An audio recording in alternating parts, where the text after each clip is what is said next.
GT Radio. Experience ultra high performance. Visit your local discount tire and service centers for all your automotive needs.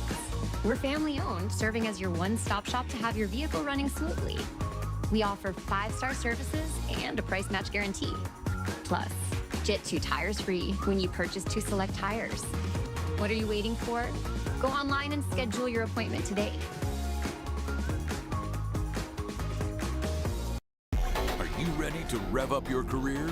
At the University of Northwestern Ohio, our high-performance motorsports program puts you in the fast lane with a 70% hands-on education. Learning from the best in the business, you'll master the skills needed to excel in the world of motorsports. From the pits to the paddocks, UNOH students and graduates dominated all facets of racing.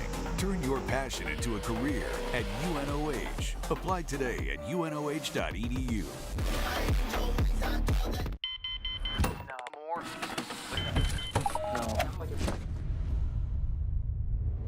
Is this it? This is it!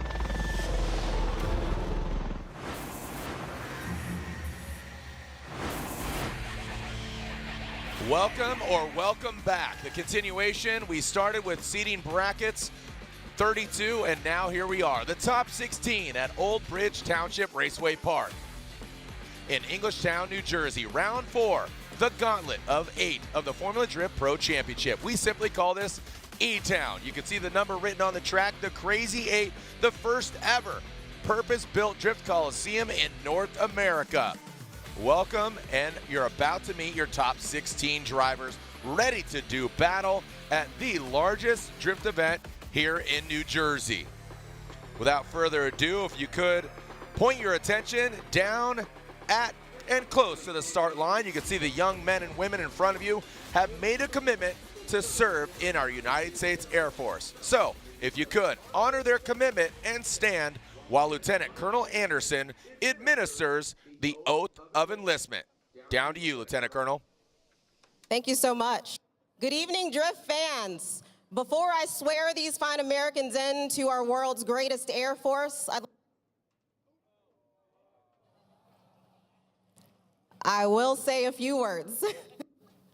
First and foremost, I want to thank the family and friends of these fine U.S. citizens who have raised their hand and volunteered to serve our nation. To our newest airmen, I want to say thank you for volunteering. Thank you for choosing a legacy of honor and for joining our Air Force family. I'm proud to be the first to welcome you into this fine legacy. With that, and with no further ado, let's make it official.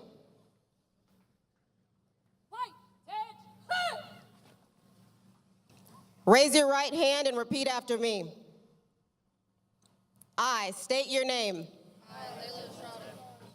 Do solemnly swear or affirm that I will support and defend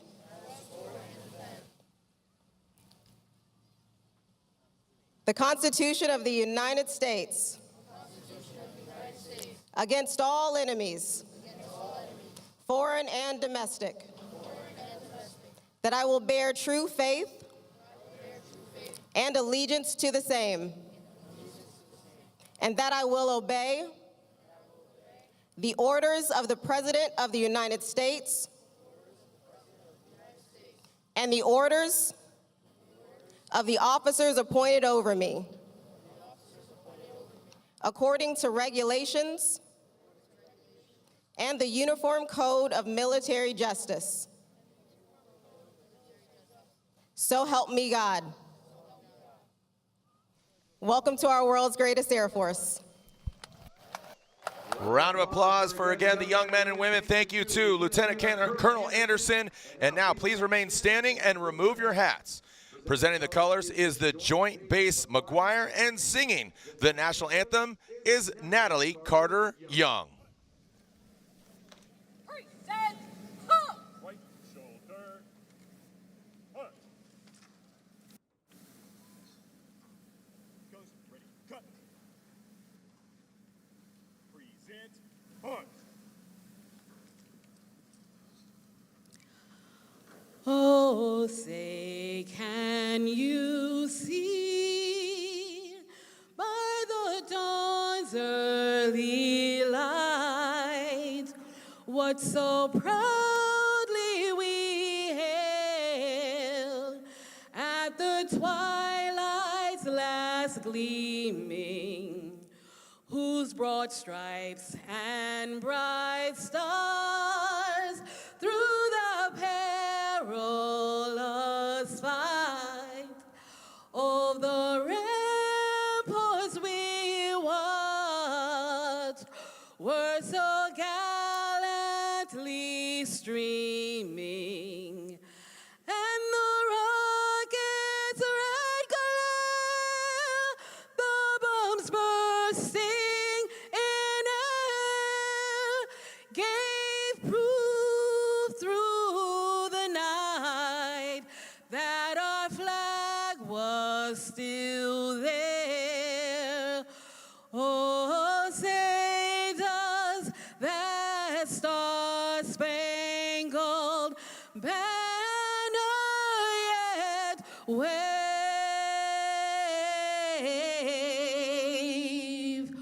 of the land of the free and the home of the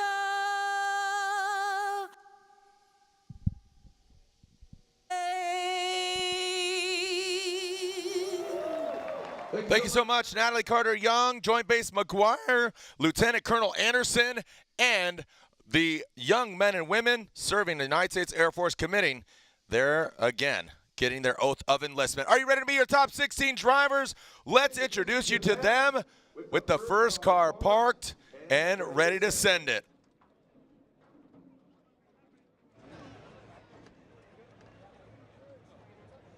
And there you are, seeing a gentleman that is going for Formula Drift Rookie of the Year, your prospect champion. Make some noise. Canadian driver, TLO, Tommy LaMelle.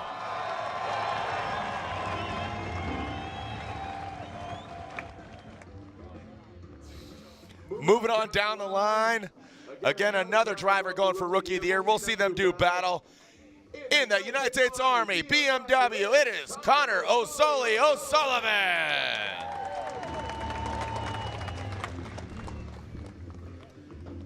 Up next, arguably one of the most popular drivers in the Formula Drift field, Pilot Drift HQ, BMW. Make some noise for Adam LZ. Moving on down the line, you see the S15 headlights poised and on the prize. A coilover depot fuel lab S15 from St. Louis, Missouri. It is Derek Madison.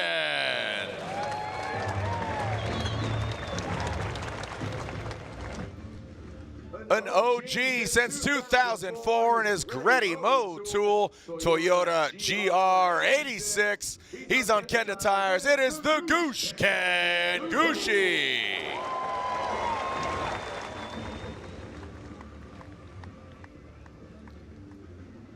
Coming up next, you know him, you love him. In that Borla Performance, Heat Wave, Lean Customs, Liqui Moly. He's on GT Radial tires. Oh, you can feel it, you can see it. Make some noise. 777, the Beast from the Bay, Matt Field.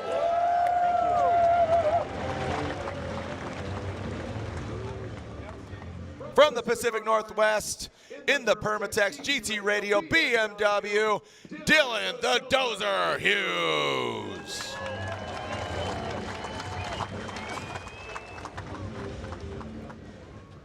Loud and proud, green, yellow, and pink all over the Garagistic BMW Pedal Commander on Kumo Tires, RCP Rome Charpentier.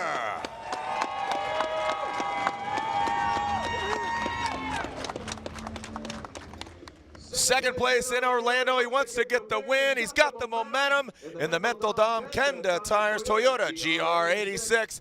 Dominican's finest. He's got his son by his side. Make some noise for Jonathan Castro.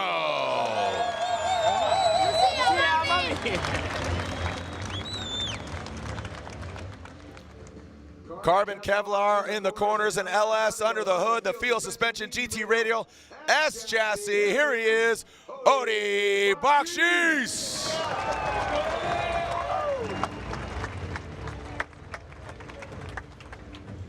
He grew up drifting here many moons ago. Many cars have been crashed. Many memories being made right here at E-Town. He's in the all-new Nissan Z NOS Energy Drink Nismo vehicle. Make some noise for three-time FD champion, Chris the Force Forsberg. Cranking some NOS and Neft at Sneaky Pete's later on. Some more carbon Kevlar underneath that wrap M-Spec performance now in OK, Oklahoma. The ponytail ready to shred it and dead it. Seeing the hair flow in the wind. Make some noise. It is Daniel Stuckey.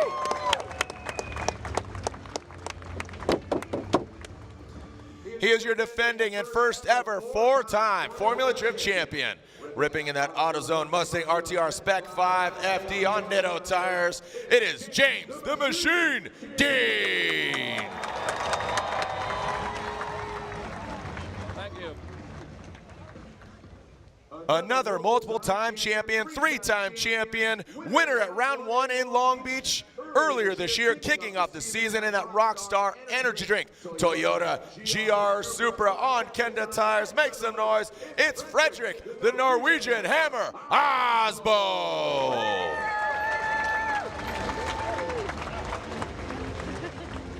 Is that cool?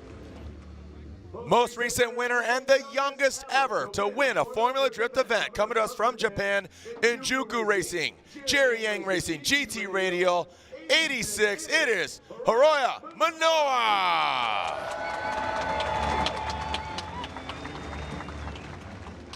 And last but definitely not least, he's behind the wheel of his Mark V Toyota Supra. Another Norwegian driver on Kenda tires. It is Simon Olsen.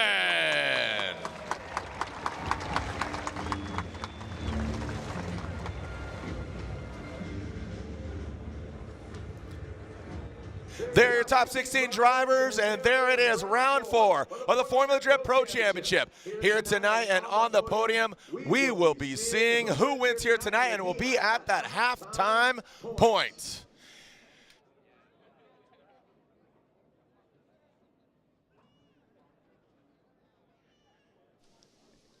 Get those drivers back up and on the line, and we'll be ready to send it. As we got a special guest here. We got a special guest representing the United States Air Force. I'm going to have him introduce himself. Thank you, United States Air Force, for their involvement with the Formula Drift Championship, and thank you for your service. Your name, sir? You're welcome. My pleasure. My name is Master Sergeant Costantino Lamarca. Master Sergeant Costantina Lamarca. Did I say that correctly? Costantino. Costantino. I apologize. I apologize. Thank you for your service. How long have you been in the Air Force? Long time, 24 years. Oh, wow. Yeah. Again, you guys always look so young. Guys and gals, you look so young. I appreciate that. What's your role now? Right now, I am the Air Force Reserve recruiter. Okay. Reserve being the part-time version of active duty, right here at McGuire Air Force Base in New Jersey. Yeah. Right on. What were some of the roles you played in the United States Air Force, or some of the roles that you were active in through your time? Lots of different things. I was a bomb builder first. Pretty cool job. Yeah. Worked on the flight line, and then did a lot of other different things, medical supervision type, situations, but lots of different things. And now I'm recruiting, and this is by far the best job I've had. Yeah, it gives back in more ways than one, right? Like Yeah, you're giving placement, figuring out how to utilize that person's talents and do it. If somebody's going to join the United States Air Force, how would they do that? Easy. I mean, as long as they're between the ages of 17 and 42, all right, which is, I know that used to be younger, but now they're extending that. I would say go on airforce.com, all right, type in your zip code, and you'll be able to reach out to a local recruiter in your area. Yeah. Well, thank you so much for everything that you do. Thank you, United States Air Force. Appreciate it.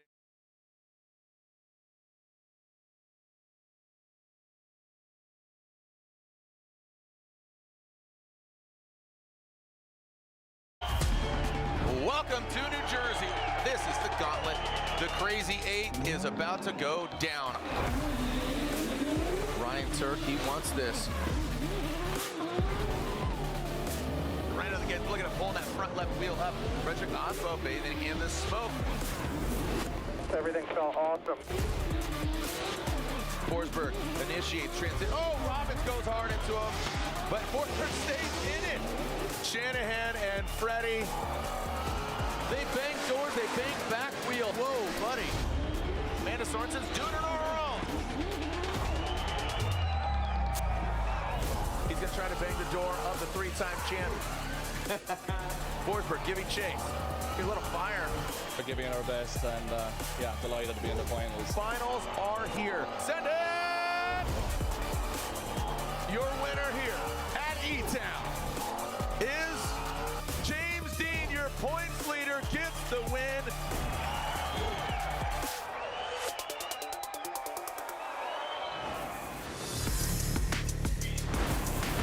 We are hopped up on some Rockstar Energy Drink, and here we are. This is round 4 of the Formula Drift Pro Championship. The Crazy 8, E-Town playing host, and we are at the halfway point as we give out the trophies at the end of tonight's event. I say tonight because we're going to end under the lights. The sun is up, it sets, the lights come on, and the energy kicks up.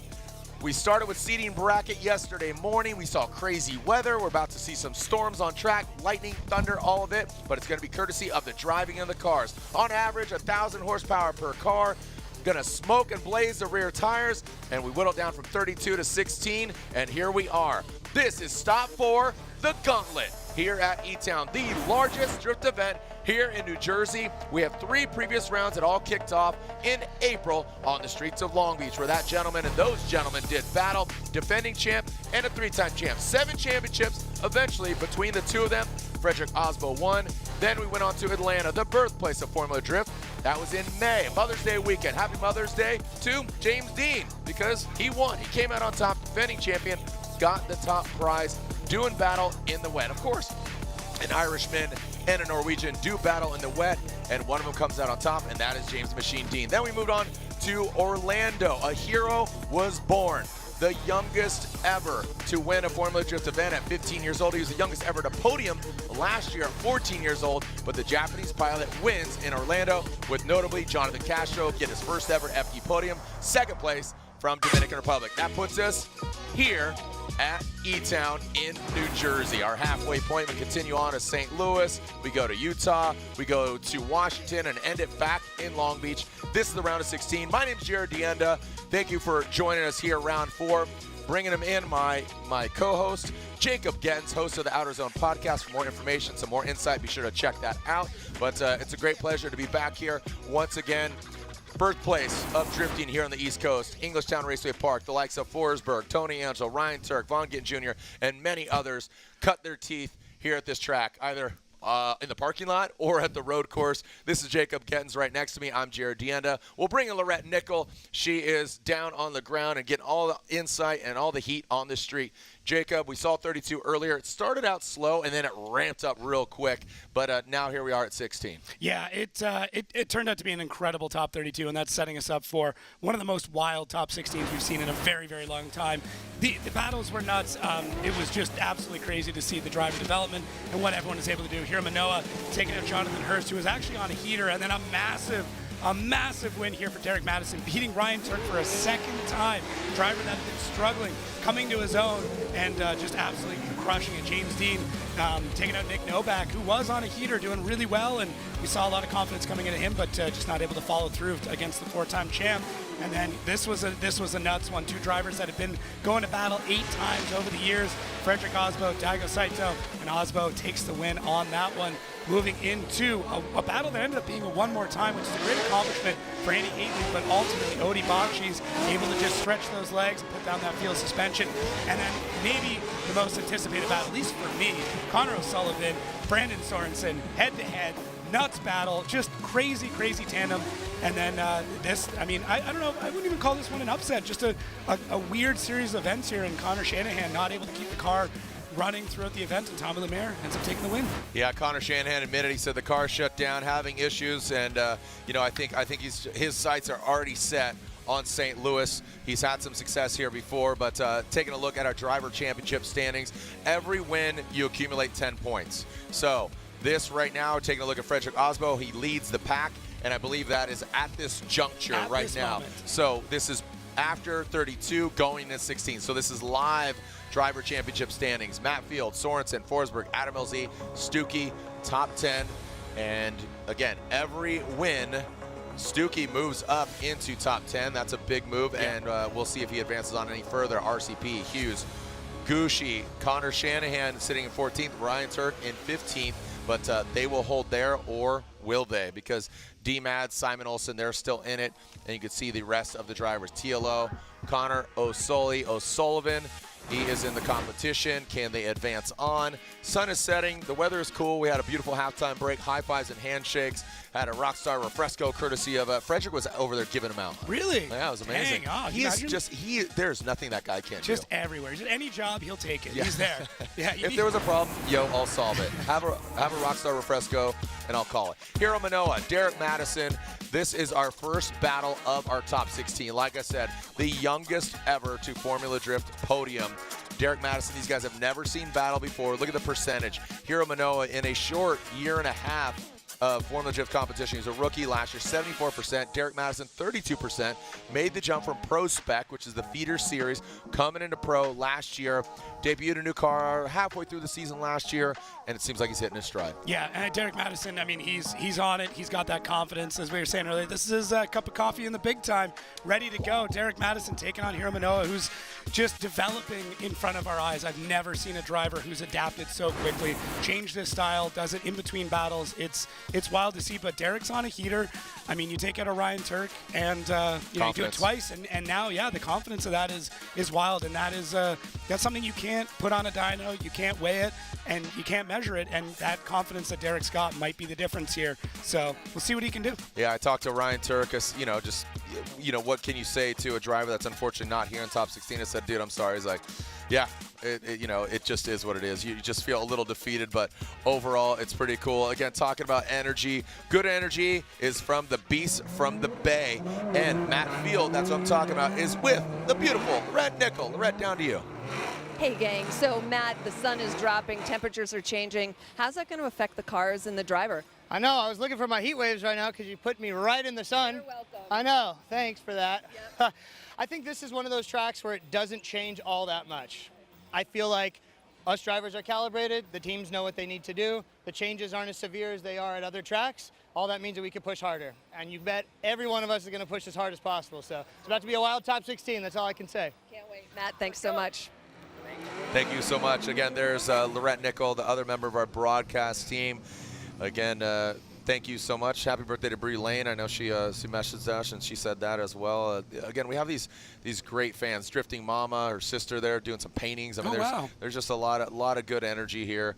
Thank you to all the E-Town fans. So as far as what's going down here, Hiro Manoa will lead the first battle. Derek Madison will chase him down. Hiro has the start chicane that is intended to bunch them up, so it's not a drag race to the first initiation point. So Hiro will lead, Derek will chase. Hiro sets not the pace, but essentially the line, and then Derek Madison will chase him down. They'll switch. Derek will lead. Hiro will chase him down. So, and then the three judges, Reese Marin, Brian Egger, and Vernon Svanveld, will be critiquing. So, again, the largest crowd in New Jersey. Hey, New Jersey, real quick, can you stomp your feet for me real quick? Stomp your feet for me. Make some noise. Hiro Manoa, Derek Madison, our first battle of the top 16 here at E-Town. Hiro Manoa drops in at Jupiter Racing 86. Derek Madison doesn't get all the way out there in the first outer zone. You can see Hiro Manoa riding the edge of the course, flirting with the edge of it. And look at that, Derek Madison, you see him massaging it, kind of going back and forth. He does find that pocket a little bit here and there, but a bit sporadic. Down on the last outside zone, dials it in. Hiro Manoa acting like Derek isn't even in the rear view mirrors and just does what he needs to do. Again, most recent winner at our previous round 3 in Orlando. Yeah, incredibly consistent. Manoa out front. I mean, you can set your watch by his runs. Lights off a little bit later, but Derek Madison keeping in the fight here, gaining that proximity, having to cut a little bit line, but really parallel. Doesn't have the line, but it's got proximity, he's got angle. He's picking out those two pieces while Manoa out front, just a clinic, getting through all these runs, lighting off the tires quite well, getting into our third outside zone. A little bit of tire fire already into the show. So just showing the wheel speed, showing the heat and traction he's got dialed into that car. The Jerry Yang Racing Group knows how to set this up. And Derek Madison, I mean, playing the underdog, really, and staying in this fight. This is a really good battle. It's a really good chase. And Manoa provides an excellent way for Derek to be able to get into the pocket, get side by side, and show him what he can do. And they'll swap it around and see. Derek's got a lot here, but he's been doing so well under pressure lately. Changed his mindset. He's just having a good time. He's having a blast. I don't know if he. Why do you say change? Because it seems like he's always having a good time. They have party shirts. His hat's backwards. He's out of his head. He's out of his head. He's like, you know what? I've got one top 16 appearance. Now I can just have fun. I like it. Here we go. Derek Madison into that first outside zone. And Hiro Manoa, he's always got these tire fires. Say, oh, buddy, look at that transition. And look, what's cool about that, Derek Madison didn't get too affected, like barely if, maybe if at all, on that transition. And Hiro drops into formation. Now we got a dogfight going to that last outside zone, a little left foot break. Derek Madison just chokes it up just a little short sheeting there. Maybe got his toe stuck when he tried to put him to bed. But look at that. You can see D-Mads, that back left corner. Loved it. I mean, this is battle damage. That's what you come to expect. What do you guys think, Jersey? Again, round 4 here at E-Town, the crazy eight delivering. Yeah, Derek Madison right out of the gate, nice and quick. Big pull through the e-brake there. A little bit of left foot brake and gets back on throttle. An excellent transition. Derek a little late to get on the throttle. Does an amazing job to adapt. And then right there, in typical fashion, right beside Madison the whole way through, who does a really good job through the inside clip. And then Derek just over-rotates a little bit in outside zone 3, stays on it, decides, you know what, if I'm going to miss the zone, I'm just going to light the tires up, throw a bunch of angle at it. I'm not going to go for a big correction. This is where I'm at. I'm just going to finish out the run, which to me, that's a great way to go about it. Why try and do something crazy at the most dangerous part of the track? Didn't quite time it the way he wanted it to, so he just commits to it and runs through it. It's like, it's one of those like when you trip and you just roll out of it and just keep walking and pretend no one noticed. I don't know what you're talking about. Yeah, I've never done that before. Definitely didn't do that earlier. No. I feel like, again, 2 warriors going in. You got a little chin check, and you just keep on keeping on. And Hiro Manoa, speaking of keeping on, his success in Orlando continues here in New Jersey. A great effort by Derek Madison. Oh, look at that. We got our homeboy in the crowd. Did you see I don't even know what he is, like the rainbow unicorn homeboy. I missed that one. All right, the O'Reilly Auto Parts Top 16 continues with RCP, Rome Charpentier, and 4-time and defending champion from Ireland, James the Machine Dean. I'll tell you what, RCP, here we are, because you can see it, look, RCP, even though he's a champion, 1-1, having some fun. 79% winning average of James Dean. You got to consider, it says 2020 to 25. That's 5 years, but that is after James, because he was here pre-COVID. Yeah. So again, there's stats that are even higher. Probably if you added from 2015 to 25, I bet he'd have just as high, if not even higher, because he had back-to-back championships. Yeah, he's got a 55% podium rate over his career. Sheesh. Over half the events he enters in Formula Drift over his whole career, he podiumed at. That is staggering. Absolutely nuts. Staggering stats. So RCP will lead. Is that an advantage to RCP? Is that an advantage to James Dean? Because like I said, great lead runs. If you're a drifter and you're a pro drifter, you got to have a good lead run. But a good drifter and a championship and a winning drifter has a phenomenal chase run. You got James Dean in rearview mirrors, you better look out. Here comes RCP, Rome Charpentier in that lead position. There goes James Dean in that big Mustang, chasing him down. That little 1 Series BMW now into the outside zone, and now coming. Let's see how they handle this inside clip. The one and only, almost touching tires there. Little left foot break there from RCP. That is a momentum zone on the transition. RCP gets in the dirt. Whoa, we are doing tandem, riding the hood, and that was a new one. He was going, it's a Mustang, but I didn't know it was a rodeo breaking out. Did he have a lasso on him? Holy. Wow, that was a German cowboy if I've ever seen one. So here it is. An Irishman riding in an American car, riding a German pony. That was wild. That was pretty epic. Look at that front right corner. Roll the tape back. That is a highlight reel if I've ever seen one. That front right is smashed. Man. What happened there is, you saw Rome Charpentier going to outside zone 3. That back left gets into the dirt. Definitely, it looked like he was going in there. James can't go anywhere. This is my first, again, knee-jerk reaction. See if I got it at first glance. But then jumps up on the side. Yep, holy expletive, brother. We're going to Waffle House later. That's the guy. He said, we're going to Waffle House, and I'm buying. Let's take a look at it again. It was all pretty clean and great. sterile till outside zone 3. Yeah, I thought this was going to be an open and shut run here, but I was completely wrong. Rome looks great out front, solid run. Bit of a correction as he comes out of here. Has to shoot out a little bit, left foot brake to correct it, and then just over-rotates, over-commits into this third outside zone just a little bit, and then James catches him, and then that was it. Just holding him up like a fish on display as they come out of that zone. That was wild. I've never seen anything like that before. That's a new one. Yeah, I mean, front wheel on front wheel does some crazy things in a drift car, but James, just getting in real close there, and then through this transition, Rome does dip that tire out, and James just able to get on it, and then both them on throttle though. Look at that. He looked more like a Ford Bronco than a Ford Mustang. Wow, and it looks like we got Rome able to roll out, checking the cars, checking the alignment. James gets out of the car immediately Let's after. analyze this, because now the judge, I mean, we could break it down, but the judges are eventually going to have to, deem fault. To me, Rome is off track to that section. He's got 2 wheels off, and James just Does he have 2 though? Because sometimes it looks like 2, and then on the other side, 1 for sure. That back left, but that back right. Let me look at that thing just explode. Absolutely wild.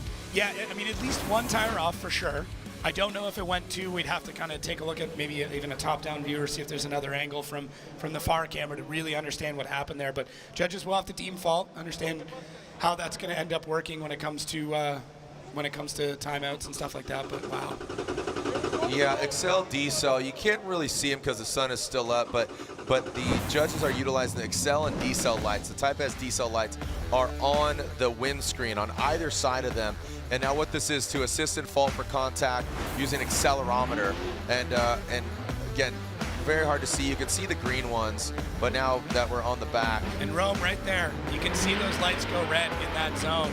And I think that's what the judges were pointing at on the front of Rome. It's really tough to see, but I do believe there is a D-cell outside. You can see a brake light at minimum. Yeah, but here, I mean, Rome should be back on throttle through this section. You're going to see a brake light if you try and left foot brake, and I mean, it's a correction, but I do believe I saw the D-cell lights on Rome's car light up. Well, you're going to see them here. So see how they're green on either side of the windshield? Yep. Just for the fans watching home. And there's yellow. I mean, I don't see them. I mean, it's yellow. I mean, he should be accelerating through that area, though. It should be green all the way past Full that green. point. Yeah. So it's either way, it's a slow of some kind. It's after the momentum zone, and it's in the actual outside zone. So that is a part where your momentum shouldn't be changing other than accelerating. All right, so we are finding out here who is at fault, because that does dictate who gets hands on the car and at what repercussions. Every driver in competition through 32 till the end has one what we call a competition timeout. That's a 5-minute allotment to get hands on the car. So we are hearing that RCP is at fault. So Rome Charpentier, that vehicle right there, he gets a 5-minute allotment to get hands on the car. Once it gets back to the pits, the clock starts, and he's got to fix that and get back to the line within those 5 minutes, or not back to the line, but at least rolling out of his pits. Then James Dean has 10 minutes in order to work on his vehicle. So when we come back, we'll find out how this unfolds. Move on to the next battle. We'll check in on RCP, James Dean, the Gauntlet, and E-Town continues when we come back. Don't go anywhere.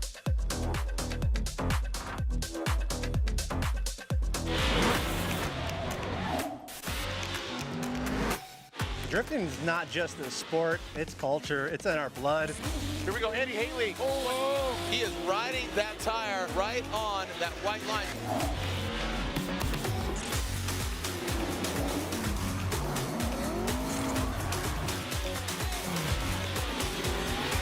Tires are what we live and breathe in Formula D. We couldn't do this without them. There's a place no map will show you. A secret spot. A high-performance hideout for cars that crave chaos. New brakes? Check. Roll cage? Check. A spoiler so big it doubles as a picnic table? Oh, you bet. Every apex we nailed, every second we shaved, it's all knowledge that goes right back into your ride. Look like fun? It is. You in?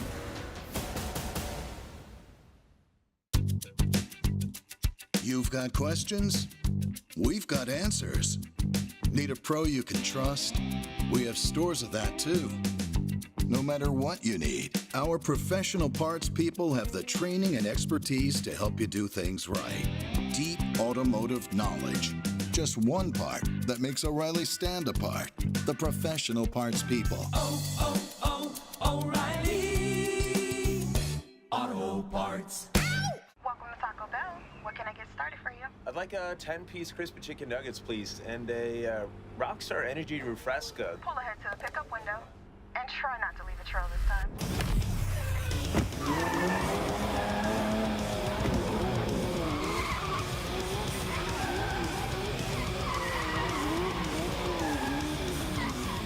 Nice drifting, Freddie. Enjoy your Rockstar Energy Refresca.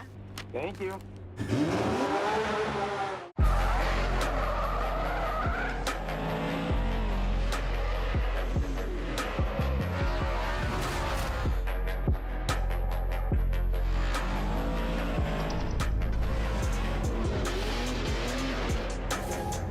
Love that car, baby.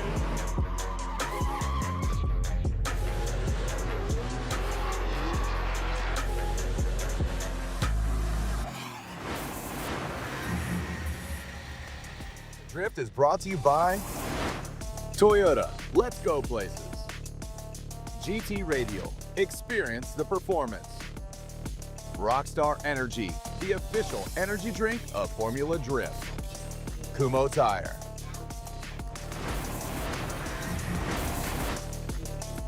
Welcome back as we are getting set for what was to be our next battle. We'll see what's going on, but wow, we kick things off in crazy fashion. The Crazy 8 delivering, and we saw James the Machine Dean get into the side of RCP. Again, Rome Charpentier in the BMW. He was at fault. Our judges inside the glass box of emotion. We were talking about Reese Marin, Brian Egger, and Vernon Zvanveld, our 3 FD judges. There we are, hands on. You can see that clock just back there, and we are in the hot pits of Rome Charpentier. We got to take a look at that front right corner. He is at fault, but he only has 5 minutes. Get hands on the car, get it up and running, get it down on the ground, wheels on, ready to go. It doesn't need to be at the start line, but it needs to roll away. Matt Field, Ken Gushi, this should be fun. Ken Gushi, a day 1 driver. Matt Field, day 4, let's call it. He's cut his teeth. He's been around for a minute. I couldn't tell you exactly how many years, but he's grown. He's grown as a driver from S14, developing the Corvette and what he's doing, so much so he's got a C8 Corvette, the first ever of its kind. Very cool car. That's not a competition, doing some demos, including Drift Appalachia. Took that thing out there. Very cool event. Take a look at that. Roll the tape, Kemp. But Matt Field will obviously lead. He's in that Borla Performance Heatwave Lean Customs Corvette. Ken Gushi, Greddy, Motul, Toyota GR86. So by contrast, 2 very different vehicles, fairly equally horsepower. Talking about 2J, talking about obviously LS, but this should be a fun battle. If everybody's running up to snuff, Lorette talked to Matt Field, talked about everybody knows the settings, everybody knows what to do. The track doesn't change right now. Sun's still up, so temperatures should be pretty consistent with what they saw earlier. So don't expect anything crazy, but you know what? We just saw a car climb on top of another one. So here we go. Matt Field, go ahead and initiates and transitions into the outside zone 2, filling all that. We're to the course edge. We talk about set it and forget it. Looks like he gets involved in a little bit of dirt. He goes rock climbing there, and now transitioning to that last outside zone. There goes Matt Field. Gucci maybe giving himself a little too much room there, putting too much respect on it for Matt Field, giving him some room. We'll take a look at the overhead. So we have so many angles, the dynamic kind of, first person, and then the truth serum overhead. Yeah, both drivers coming through this looking really good, and Matt Field, outside zone 1 looks phenomenal, and second outside zone really gets it in there, looks stable, adds even more angles he comes through. And then Ken's able to match that. He sees it, adds to it, gets through the rest of that. And this transition, Matt Field's so quick, on throttle, barely slows down throughout the entire transition. And Ken just not able to keep up through that part. It's so snappy, and the way that Matt is able to make that Corvette dance as he comes through the zones is just absolutely wild. Ken Gushi, a veteran in the sport. Both these drivers very, very close to winning championships on multiple occasions, not able to get it. And that is such a motivation to be able to come through. Ken coming back into his own, and Matt Field always a contender in the championship for years and years now. So, every single event means so much, especially in the championship race, especially now with the new point system, and nobody wants to go out even this early. Everybody's fighting for that podium, and you can see that in their driving. Here we go. Ken Gucci out front. And Matt Field in the chase position. Ken Gucci, straight line approach, just initiates right into a very fluid. Like that. That was smooth, man. Just like butter into that second outside zone. The big 180-degree turn. Look at Matt Field trying to nudge that GT radial into the side of the Toyota. Now watch this front clip. Both of them wrapping around it into the last outside zone. Seal in the flavor there for Matt Field and Kenshiro Gucci. Yeah, seeing the style come back to the Goosh, man. Like, yeah, his initiation. I think it's confidence with the car and himself. Yeah, even at the drivers' meeting, we had another drivers' meeting this morning. We were chatting about it. He's relaxed, he's chill, he's having a good time. Let's get back here to Rome as they're taking a look. We got trucks pulling with they're trying to some get straps. Trying to get the strut tower back. It looks like it's bent back. This is the most Irish thing I've seen in a long time. But Ken Gucci, I mean, great style there. Has to left foot brake to keep the car in the zone. Transitions are really smooth, though. It's a big juxtaposition to Matt Field, who's got these very snappy, quick transitions. Ken Gucci, nice and floaty, goes through very smooth and relaxed. And you can see, sets everything up nice and clean to the edge of the course, the last outside zone. And Matt Field, very different driving style. He wants it quick, wants it snappy, he wants to get into that zone as quick as he can. Ken Gucci's he's got time. He wants to float it out and see how it goes. So, yeah, great run from two very different drivers and two very different chassis, different engine platforms, but both veterans. Ken around for what feels like forever. So, and Ken really one of the OG young drivers. He is. I mean, he is as OG as you get. Basically. He literally is. Yeah. 04 Atlanta. That's as OG as you can get. Yeah, so you can really tell the difference in style between these two drivers and the way that they attack the course. That's some of the most beautiful parts of drifting, is that you can get through and run the same course in very different ways. But yeah, it's tough to say who's got an advantage here, because both of them are filling the zones in similar ways. It's just how they get to it is very different. So, I mean, it's just really neat to watch. Two very strikingly different builds, too. You know, you talk about the cars. I'd love to see, you know what would be a fun one? All right, guys change cars. Yeah, I'd love to see that. So see, like, Matt drive Ken's car, Ken drive Matt's car. See, you know, their setups. Obviously, within reason, change setups. But I think, and I know a lot of them do those fun events like tomorrow. Tomorrow is Pro Down, Bro Down. Are you sticking around or are you going home? I might change a flight. I might stick around a little. I'm not. I'm going golf. So I've seen this thing. So RCP, it looks like the action in the pits might be okay. We got seconds. I see a shoulder shrug from Rudy Hansen, who is helping him out. Get out. Yeah, he's got to get up there. So see RCP's wife applauding over the head. So yeah, get on out and head up to the burnout box. I think that's Connor Jack's dad there. So that's the Irish influence. St. Shanahan. Yeah, that's the influence on use the truck and pull it straight. Yeah, seen Connor and Jack, seen Matt's, saw, again, Rudy Hansen, a lot of the drivers, a lot of teams, and we saw a lot of this camaraderie here. And looks like I'm looking over the judges' shoulders. Looks like they have, we got one more judge inputting his verdict here, just really analyzing this. Do you see some kind of tolerances here that deserve this kind of time span? Yeah, I just think it's really tight, and the judges are taking every moment they can to scrutinize it and put the notes in, and we'll see how it comes. Here we have him, Matt Field, Ken Gucci, slide him left for Field or right for Ken Gucci, and Matt Field gets 1, 2, and a one more time from Vernon.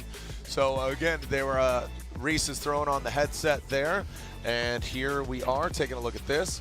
So Reese. Yeah, I just want to give a little feedback. The way I was looking at it is that I gave outside zone 1, I gave it to Matt Field. Going into outside zone 2, that was Gucci. Going into the inner clip, it was a draw, so they were even there. And then going into the last outside zone, gave it to Matt Field altogether. On lead or chase? On the lead. Lead. Overall, both. Overall. Yeah, overall. Okay. That's looking at the lead and in the chase. Lead, chase versus chase, so collectively. Collectively, outside zone 1, Field for me.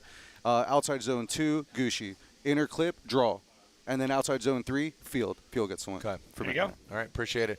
All right, so there we have it. Matt Field will advance on. A good effort there by Ken Gucci. Good, clean driving, aggressive driving, splitting those hairs, and that's what it comes down to. Here we are as we progress towards the podium.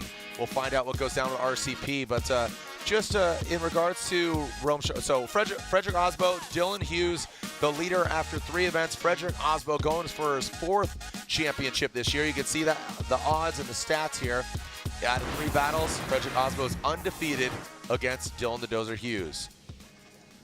All right. Regarding earlier, if you're just tuning in, we saw some crazy things go down in the first battle. James Dean in the Mustang goes over RCP in his BMW. We'll probably roll it back. Competition director will determine if vehicle damage is outside the scope of contact without an incomplete. In this case, the competition director may request fault for the incident from the judges. So again, that's adhering to the rule book in regards to the Rome Charpentier and James Dean call. We'll get back to that in a little bit. Right now, it's the battle of Osbo and Hughes. Frederick Osbo and the Rockstar Supra initiating into that first outside zone. Puts it exactly where he needs to be. Dylan Hughes shuts her down. The Permatech BMW looks like it might be having some issues as far as Osbo goes. He's going to go ahead and run. No yellow flag, no caution. Dylan Hughes is out of the way, out to outside zone 2. I'm sure he'll call a competition timeout because that is as easy as it gets for Frederick Osbo out there. Clean air. Kenda tires go ablaze, and he has a massive advantage here. Very unfortunate for Dylan Hughes.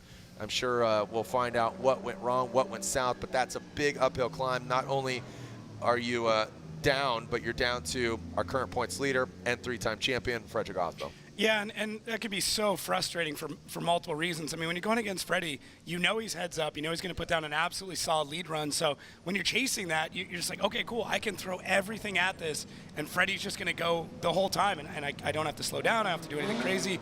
I can just drive like an absolute madman. So we are hearing that, unfortunately, Dylan Hughes is done. His pops, his spotter over here.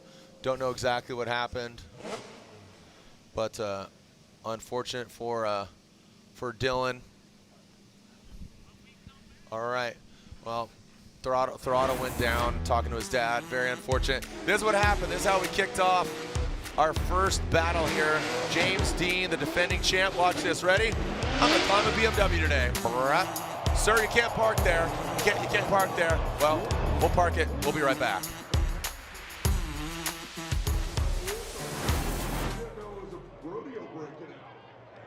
Did he have a lasso on him?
GT Radio. Experience ultra high performance. Visit your local discount tire and service centers for all your automotive needs.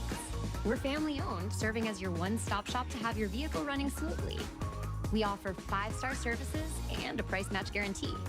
Plus, get 2 tires free when you purchase 2 select tires. What are you waiting for? Go online and schedule your appointment today. Are you ready to rev up your career? At the University of Northwestern Ohio, our high-performance motorsports program puts you in the fast lane with a 70% hands-on education. Learning from the best in the business, you'll master the skills needed to excel in the world of motorsports. From the pits to the paddocks, UNOH students and graduates dominate in all facets of racing. Turn your passion into a career at UNOH. Apply today at unoh.edu.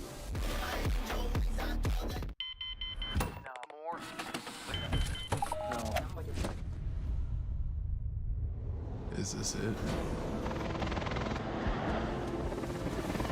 This is it!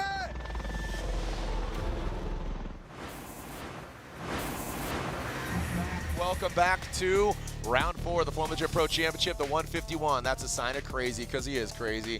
Frederick, the Norwegian Hammer Osbo, will get a bye run here in that Rockstar Energy Drink Toyota GR Supra. Jacob, here are the keys of victory. What are we looking at to open the door? Yeah, get back on the throttle immediately after initiation, consistently fill all of the zones, and decel after the transition, but, you know, not before. So, got to transition, then you can decel. Pretty simple. I mean, yeah, they want you on throttle through all the zones. Pretty simple. Having a good time. Good time. Good time for Frederick, the Norwegian Hammer Osbo. That right there was nice, just clean, tidy. You put a little stank on that just for extra measure. Just basking in it up here, Jared. Absolutely basking. Marinating. Yeah, it's great. Marinating up in it. All right, so Frederick Osbo gets it done, unfortunately, at Dylan Hughes' cost. But, Osbo Field. And look at this. Hero. Oh, you know what? This might go down finally. Yeah. Hero has been right. Has he battled James yet? Yeah, oh, in St. Louis last year. Yes. And that's where, I mean, Hero's hero. Yeah. Super meta here. Hero's hero is James Dean. He loves him, puts respect on it. James was so excited. I mean, they just have this beautiful relationship of just like, I love what you're doing. You know, it's when people come, dude, I've been listening to you since I was a kid. It's one of those things where it makes you feel old, but also it's a mutual respect for each other. Yeah, it's and cool. Now here's James making his way to the start line. We talk about him, so it's definitely very, very cool. This is what happened earlier. We're just tuning in. James Dean used RCP as he piggybacked him. Yeah. You know, we got a RCP leapfrog. You know, so, and we are back out here. This is Formula Drift. This is what you can expect.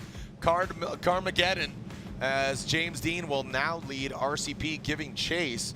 So, again, at the bare minimum, RCP is at a massive deficit. You know, so it's basically producing it incomplete. So it's very tough here. Let's see how it plays out here. James Dean, you know, man, he is ripping off that line. See the car like already sideways on this, like not even on initiation, just drag race into that first outside zone. RCP, he's got nothing to lose. Well, lost his other defender, courtesy of the contact there. But look at him, he is throwing it to the door. RCP giving it all to James the Machine Dean in that last outside zone. RCP gets involved with dirt maybe once again, but James Dean, he is possessed right now. Man. Wow. James. What a competitor out of both of them. Rome just, I mean, as you said, like nothing else to lose. That car has taken so much damage, and Rome's like, we'll fix it. We'll fix it later. Let's just go. James Dean on it, though. Love it. One of the biggest initiation we've seen so far to James Dean. So much speed coming out of the gate. Then right here, Rome just tucks in and starts banging the door, trying to rip that AutoZone logo off the side of the RTR. And James so stable coming through that transition, so quick on it, and then Rome able to hang with them though. I mean, gets back a little bit, but just able to hang the entire way through. Whatever happens in this, Rome Sharpens here needs the highest of fives because that dude is just throwing down. He's hucking. This looks like a grassroots event right now. This is one of those, like, my buddy just wrecked. We pulled the strut tower out with a truck in the parking lot. Now we're going to go bang doors with my buddy in his Mustang. Love it. Yeah, I mean, it's already hitting. Look at. Oh, yeah, of course. Because he's a rocket man. So that was a big deficit by RCP. He was at fault. James put down a heat of a run. RCP knew he had to push. Look at smiles for Miles. Oh, man. Love it. Big up, big respect. And, wow, so James Dean, guess who James is going against next? It is Hero Manoa. He calls him his hero himself. So down to you, Lorette, who is with Hero Manoa. Hey, he's going against James, Lorette. He is, and we were just having that discussion, telling Hero that he's going to see James. He saw a battle against him last year, and Hero, the start of this New Jersey round for you was wild. What did you tell yourself to calm everything down? Yeah, oh my gosh, I battled with James Dean in this year first time. And last year we battled at Orlando and St. Louis, but I lost that 2 rounds. But this year we changed a lot of setting and we changed a lot of driving style. So this year will be more comfortable to drive in with James Dean, so I cannot wait. Well, we can't wait either. That is the next battle coming up. Thank you. 15-year-old, most recent winner, signing autographs, snapping necks, cashing checks from Japan. And, you know, so sweet. He's going to go against James Dean. And here we are. We're moving on to our next battle. And we are halfway through our top 16. Jonathan Castro, Daniel Stuckey. Castro got second place in Orlando, his first FD podium. He's got his son by his side. Stuckey's got Casey Cole in his corner. Daniel Stuckey's feeling some good momentum. But I'll tell you what, Castro, he's gonna be hard to beat right now because Castro, like I said, the Methyl Dom Toyota GR86, he used the edge of the course, drops a little bit, doesn't get involved with the dirt. That won't hurt him too bad, but now he puts it right in the right spot. So does Stuckey, though. Do not count him out. Look at that. Stuckey tucks right in nicely. Look at that, right in his pocket. Now coming into that back last outside, zone 3. Bring it across the line, pretty sterile, clinical, nothing too crazy. Little mistake there by Castro, but I don't think it's going to hurt him too much. Yeah, both drivers are really getting into it. I mean, they're feeling this track right now. They're really starting to figure out where they need to be and how to place the cars. Stuckey's looking more and more comfortable. Nothing strange coming out of there, and Castro out front. I mean, looks like he's got his feet up and a cold drink on the go all the way through. Very, very smooth and concise. He makes all these transitions look really good. And Stuckey not doing anything crazy, opting really to make sure that he's got the line, putting line as the pinnacle that he's aiming for all the way through, not doing anything nuts to pull a bunch of angle out or anything else to try and gain that proximity. So I do like that style. I mean, maybe he's not as close, but he's mirroring quite well through that run, and I think that'll be rewarded. Stuckey's got that clean air. Castro tip to tail, initiates, gets to the side of him. He does come up a bit shallow here. Stuckey might have thrown him off a little bit, but I don't think so. Too bad. Now coming that second outside zone. Puts it right into the right spot. Stuckey, he's deeper into that outside zone. Now that inside clip, both are passed by it nice and tidy. And you got to kind of leave with an exclamation point. You know, ooh, comes unwound. That got a little wild there for Stuckey. I think he was just evading and making sure and ensuring that he didn't have any contact there. Yeah. Hey, look at this. We got some good energy right now. And again, side by side confirmed. Yeah, both drivers got to be stoked on this. We're already looking at it as side by side because it's a great set of runs from both. Stuckey really floats that car out, gets on throttle. Jonathan taking a tighter line to make sure he's gaining that proximity, and then starts to work his way in the second outside zone. But Stuckey is just on. He's got the tires lit up. Car looks smooth. Car looks stable. A lot of the twitchiness they were fighting before seems to be worked out of it. Looks really planted all the way around, and what that allows is Castro to be able to really tuck in there, get that proximity, maybe not on the deepest line all the way through, but both drivers got to be stoked on that. Yeah, I love this. Everybody get out of the car. High fives and handshakes, and even if it's not high fives and handshakes, fight. Go ahead. I'm here for it because that means you care. That's what I say. If you boo, you care. If you cheer, cheering for Jiren. Here we go. Look at it again. So good from both drivers. Just two different approaches. Stuckey opting to basically take the line, going, hey, I may not have the best proximity, but I have a great line and good angle behind you, whereas Castro opting more for the proximity and maybe the angle. So just two different ways to go at the chase, but really you need all three to be able to do it. So we'll see what the judges think of that. Leads, solid on both. Good, fast, or cheap. You can only have two. Yeah. So, I mean, hey, if you can get all three, golden, absolutely. But doesn't happen often. That's a sick beer. How we doing? Damn, that's a sick beer. Dude, YY top. Look at this guy. Yeah. I just can't grow a beard, so. No? Oh, no, not even close. You got hair follicle, follicle envy, or face follicles? I'm baby-faced, so it's not happening. I don't know about baby, I'd say. Preteen, maybe? It's baby fat. Nah, you just fat, baby. Yeah, there you go. I'm talking about me. Okay. Stuckey and Castro awaiting the results. Round of applause for Stuckey and Castro. Wave to the crowd, wave to the camera around the globe. Dominican's finest, Daniel Stuckey, now living in Oklahoma. The M-Spec vehicles, they have Casey Cole competing in Pro Spec as well, and the judges still scrutinizing, looking at the runs here. Yeah, they're scrubbing back through the side-by-side, and when they're looking back at this, they're really looking at each zone. When that side-by-side comes up and they're running the replay back and forth and going, okay, look at this zone. Who did better in the lead? Who did better in the chase? How does that compare? Go to the next one. Same thing. A lot of what's breaking things down right now is drivers getting the tires spinning before they get into the zone. It's been a big hit to anybody that's lighting them up halfway through. All right, slide him left for Castro, right for Stuckey. 1 vote for Daniel Stuckey, another one more time, and another one more time. Okay. So there you have it. So 2 one more times, majority rules. So that means they will go at it again. So we thought there might be a winner here as we're quickly expediting it, but they will be going back to it. So as we get prepped, let's throw it down to a gentleman that is, man, is he Rocket Man? Is he the Machine? I mean, is he an astronaut? What is he now, Lorette? I mean, he's clear for send-off, baby. Yeah, all of the above. The second time in 2 years that he's done a grind trick in the Mustang, but we're so relieved that you are all right. This has been a wild one for you so far. Absolutely wild one. I knew it was going to be a great battle after last round when Rome got the win, so I knew I had to push hard, chasing first, so couldn't leave, too much to chance on track, so we just gave it our best. Felt like it was a nice chase run, and as we're coming into the last corner, I just noticed the back of his car go down and the front come up, and it started to add angle, and I was committed, and it was just unlucky when he went back off the track. We made front wheel-to-wheel contact, and it happened so quick. The car just jumped. Next thing I was expecting it to land, but it was still in the air. I noticed this feeling of like crawling a car, like it was insane. I didn't know what was happening. For a second I thought it might land on its side, but we're okay, the car is okay.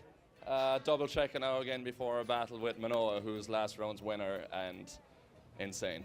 Absolutely insane. And as you all might remember, in Orlando, it was James Dean that came to celebrate Hero's first win, but I wonder if it's now time to teach him a lesson, the young gun. Guys.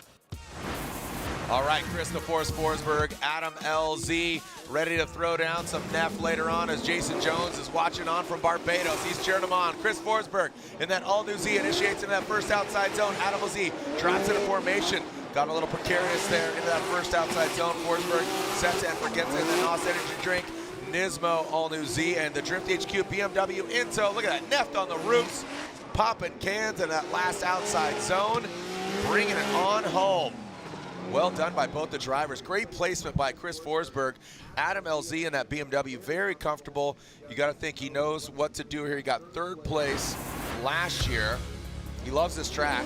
The track loves him. Yeah, both drivers on their game through this run. I mean, Chris, solid all the way through, and it's just right here where Adam able to mirror it so well. This is that right there. When you're looking at the textbook of a perfect follow, that's it in that section. He's got the line, he's got the angle, he's got the proximity. He's not smoking into the side of Forsberg, but Chris, so stable through that section, it gives Adam the confidence to be able to jump into the pocket, sit there, set the car up, and look at this. It's such a perfect mirroring all the way through this last section. So great job from both drivers. Chris for, kind of tossing the ball right up in the air, and that allows Adam to knock it out of the park. So solid run from both these drivers. You said it earlier, and you said, proximity, mimicking the angle, and obviously just control the car. Adam did, he had a little hiccup in that second outside zone, but he adapted really quickly because it was at that hump section right through the second half, and he quickly got to it. And he didn't compromise getting in. He stayed in the pocket outside zone 3. I really liked how he approached that. Cone was hit. That'll be a restart there for Adam LZ. Just saw it knock over there. So Adam will lead. Chris Forsberg will give chase. That Drift HQ BMW. So again, my boy, I met a dude in Barbados. He's a huge, he was our bus driver. He has R34 and all this stuff. I met him in Barbados, and I was like, and he recognized me. So I FaceTimed, actually, coincidentally, Chris Forsberg and Adam LZ and had a conversation. And Jason's watching in Barbados right now. He just messaged me. I said, hey, dude, I think you're gonna like this next battle because he's a big Nissan guy, big LZ fan. Pretty cool. So fans from all around the world tuning in, and you need to tune in for the remaining rounds of Formula Drift, including just a little bit, less than a month. We'll be at Worldwide Technology Raceway Park. You can see in August we'll be at Evergreen Raceway. We'll move on to Utah, Utah Motorsports campus just outside of Salt Lake City, and then October we'll be back in Long Beach for the Shoreline Showdown. Straight to Long Beach once again, but a different course. So Adam LZ initiates the first outside zone, using all the course in the first outside zone. Forsberg looks like he has a hiccup there, and he shuts it. Doesn't shut it down, but definitely offline here. Going to need to look at that and kind of focus in on that Truth Serum, past that inside clip. Forsberg trying to make up for it, going to this last outside zone. There goes Adam LZ, and Forsberg looks like he straightens out. Maybe ran out of tire or just straightened out. That could have been a lot worse. I think he kept it off the wall and just got in the dirt. Want to take a look at it again on initiation. Seemed pretty straight, but Adam went into, you know, did he go into the wall? It looked like I want to look at it again. It did look like Adam touched the wall there and came out of the first outside zone pretty early. And I think from there, Chris just kind of struggled because of that initiation. So Adam getting on it, and right there, Chris stays in it. I would say barely, but Chris does stay in it. It was just it was a little too much from Adam if I had to put something down on that. And then Chris able to get through the rest of this run. Adam looking stable through there. Everything looks nice and clean and tidy. And then Chris just looks like he shuts it down. So yeah, it's a really, really weird one. Judges giving Jared some information here, but see if there's something else we can see from Chris. And yeah, that was a weird one. Looks like the judges are spotting something. They say that Chris might have debeated on the outside zone 1, so to still navigate the track being debeated, I would have to assume what, the back left? Nope. Oh, front debeated. I did see a front DB at the line, but I wasn't sure when that came off. Maybe we can spot it in the replay. Yeah. So that might be why he understeered into that area. Yeah, just planed in. Yeah. I mean, if that's the case, that's pretty lucky from Adam, who had kind of a wonky initiation into 1. And really, that's the spot where he's done so well is the initiation is outside zone 1. Very unfortunate for Chris Forsberg. A great lead run. Adam did have a very solid chase run. He tucked right in. So unfortunately, with Chris Forsberg having those mistakes there, Adam LZ gets the win. LZ advances on into the Great 8. So LZ advances on. We got a packed house here in New Jersey. How you doing up there? Stomp your feet for me, New Jersey. Stomp your feet. Make some noise. Get loud. Come on now. Stomp them. And there it is. Thank you so much. Vaughn shot me a text. Chris DB at front on entry. Thanks, Vaughn Gittin Jr. He spotted that from home. Two-time FD champion. Thanks, buddy. Vaughn's watching at home. Thanks, thanks, Captain Clutch Kick. We'll be back here in New Jersey. It's a family affair. People watching from all across the globe, even in Nass, Carolina. Vaughn Gittin Jr. tuning in, and so are you. We'll be right back.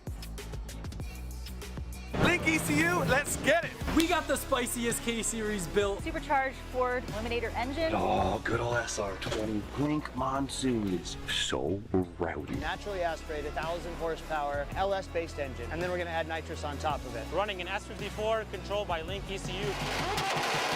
Link direct injection EcoBoost Fox body. I actually put an FA24 in it. B58, E46, Link ECU. No matter what engine you have, it's stock K24 or it's a 1,000-wheel 2J. Link ECU all day.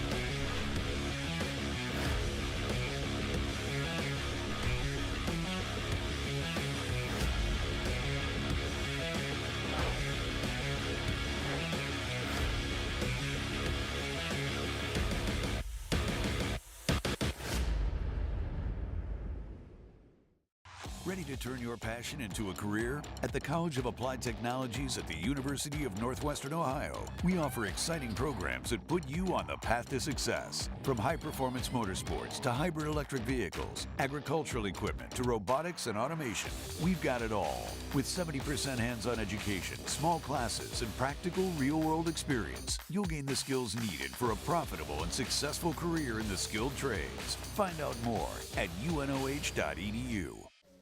Looking for what comes next? For that moment when everything finally... 1 minute!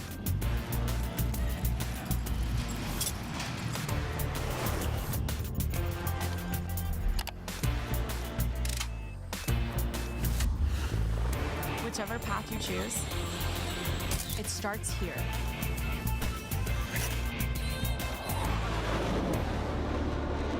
These are my race treads for going the distance.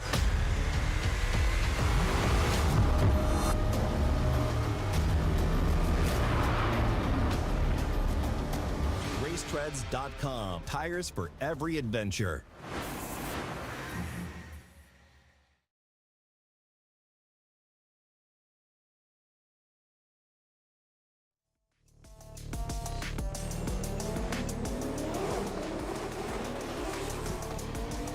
Yeah, so it looks like with Chris Forsberg, it might have defeated potentially even when he turned around is what they're saying. So that was what the spotter brought up to us. But yeah, it might have been defeated well before he even left the line. So, I mean, good on Chris for fighting through that run. What a absolute veteran move to be able to go through. That's crazy. Debrides the front. Hold, we got this. Yeah, just hold course. Yeah. He was like Porkins in Star Wars, like, ah! Yeah. All right. Oh, man. Back to the one more time of Stuckey and Castro.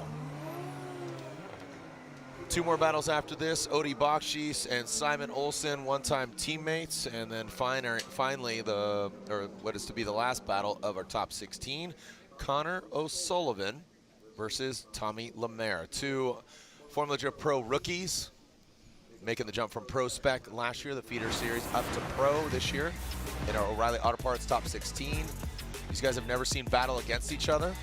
Castro, good momentum, feeling like the car. He's running his own program, just smiling, thriving.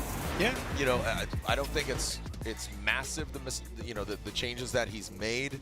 Stuckey, I would say even from last round to this round, so much better. The car looks, as you said, settled. Yeah, not as doesn't twitchy. look as twitchy. Yeah, Castro, I think it's just a relaxed mindset.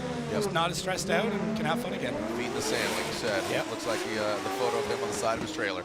All right, one more time battle. Jonathan Castro, Metaldom 86, into that first outside zone. He drops in. Stuckey, cool, calm, and collected in that chase position. Needs to be a little bit closer there. We saw what he could do earlier in the battle. Now comes past that inside clip. So into that last outside zone, Castro puts it in. Stuckey has good proximity, pretty straightforward. Yeah, basically a replay of their previous run. The only thing I was looking at is the initiation from Castro. He's taking a bit more of a midline approach and really having to float the car out there, and it takes him a minute before he can light off the car. Not exactly what the judges are looking for. They really want you into that zone early. They want the tires smoking as soon as you possibly can, but outside of that, I mean, it's pretty solid. Stuckey through here, tapping the door a little bit, getting real aggressive. Nice dive from Stuckey in the chase, and Castro just laying down a solid lead run. I mean, it's kind of a Control-C, Control-V of the previous run, which I'm okay with. I mean, what I would like to see is Stuckey maybe a little bit deeper in the zone.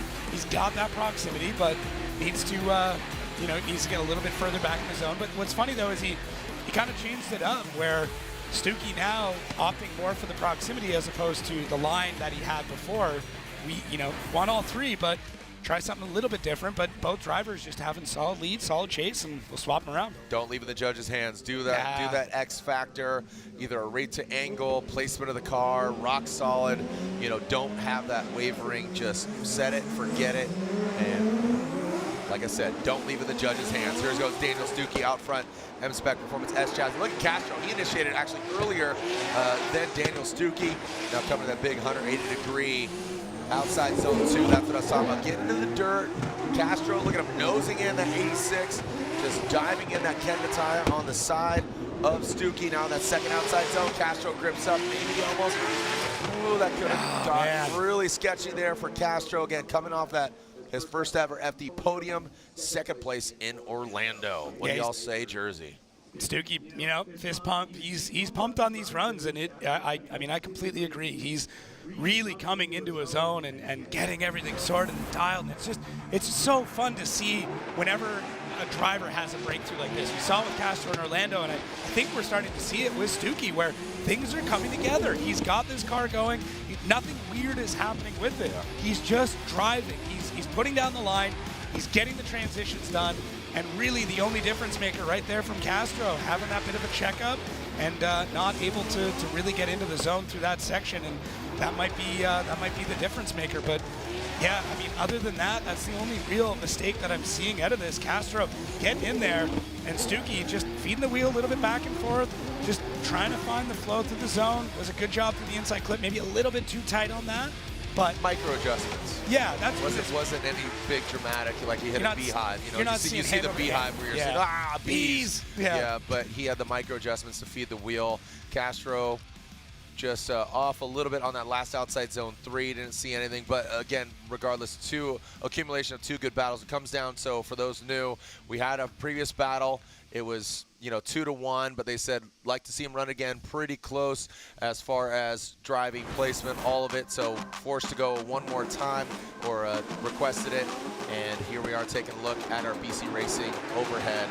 Side by side, it's a replay. Yeah, so there's a few things to look at in here. So as we get in the second outside zone, the chase is pretty identical. The lead might have a bit more angle to Castro and apart, but then Stuckey kind of matches that. Inside clip, kind of close there. And then our final outside zone, both of them not great in that.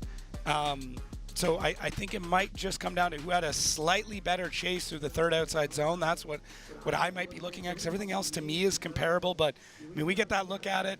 Judge is able to go back and forth and really start to look at what this might be and compare everything. And we'll see how this goes as both drivers standing out there. I mean, waiting like that's got to be one of the most stressful times. Yeah. Look at Castro, come on. Yeah, just let me know. Come let me know. Come on, what do you got? All right, arm wrestle. Let's go. Rock, paper, scissors even. No, we saw that with Jeff and Stuckey. Right. It's always Stuckey that plays rock, paper, scissors, man. Same thing. Oh, well, not. Yeah, we're not doing that one. We're not doing that version of Rochambeau. All right, let's go down to it. What do we got? Slide left for Castro, right for Daniel Stuckey. There's 1 vote, 2 vote, and 3 votes. Daniel Stuckey gets the win. Stuckey gets the win. All right, well, great effort there by Castro. Good driving, but Stuckey gets the victory. The limiter gloves are on the fridge. You gotta love it. Michael down there. Thank you to our hardworking staff and crew, both E-Town and our FD staff. And we are waiting for our next battle. 2 more battles left in the top 16. Odie Bakshis and Simon Olsen, one-time teammates. And now Simon Olsen taking that knowledge, and also Odie Bakshis taking that knowledge. Look at that win percentage, 72% from Odie. Simon Olsen, 53%. So I would, Simon's journey coming over to the States, committing, bringing over that Mark V Supra. Had some, kind of hiccups. Goes over to Odie, learns some things. I think he's applying that to the Supra. Odie focusing on himself. I really think this is his shot here in 25 season to get that championship. Here goes Odie Bakshis in that first outside zone. Simon Olsen in that Supra. You can see him tucking on in, gives himself a little bit of room here in that second outside zone. He knows the trade secrets here. He knows what Odie and that car is capable of. It's almost identical to the vehicle he drove last year, coming in the last outside zone. Odie Bakshis brings it on in. Then Simon Olsen, look at how fast Odie Bakshis, the amount of side bite, you got to consider that Odie Bakshis, he is, what do we got? That's okay, tortoise. We got tortoises. Yep. Okay. All right, Teenage Mutant Ninja Stuckey. And look at this. I mean, he blends right into his race suit. He looks so happy. That tortoise looks so happy. Happy tortoise. All right, back to the battles. Odie Bakshis out front. Simon Olsen almost more angled than Odie, but not able to commit to the first outside zone all the way. Second outside zone, Odie's there, laying it down. Simon starts to reel him in, and he gets that proximity, gets good angle, and he's getting that line, and they look so parallel through here, and then Odie just fires into the third outside zone.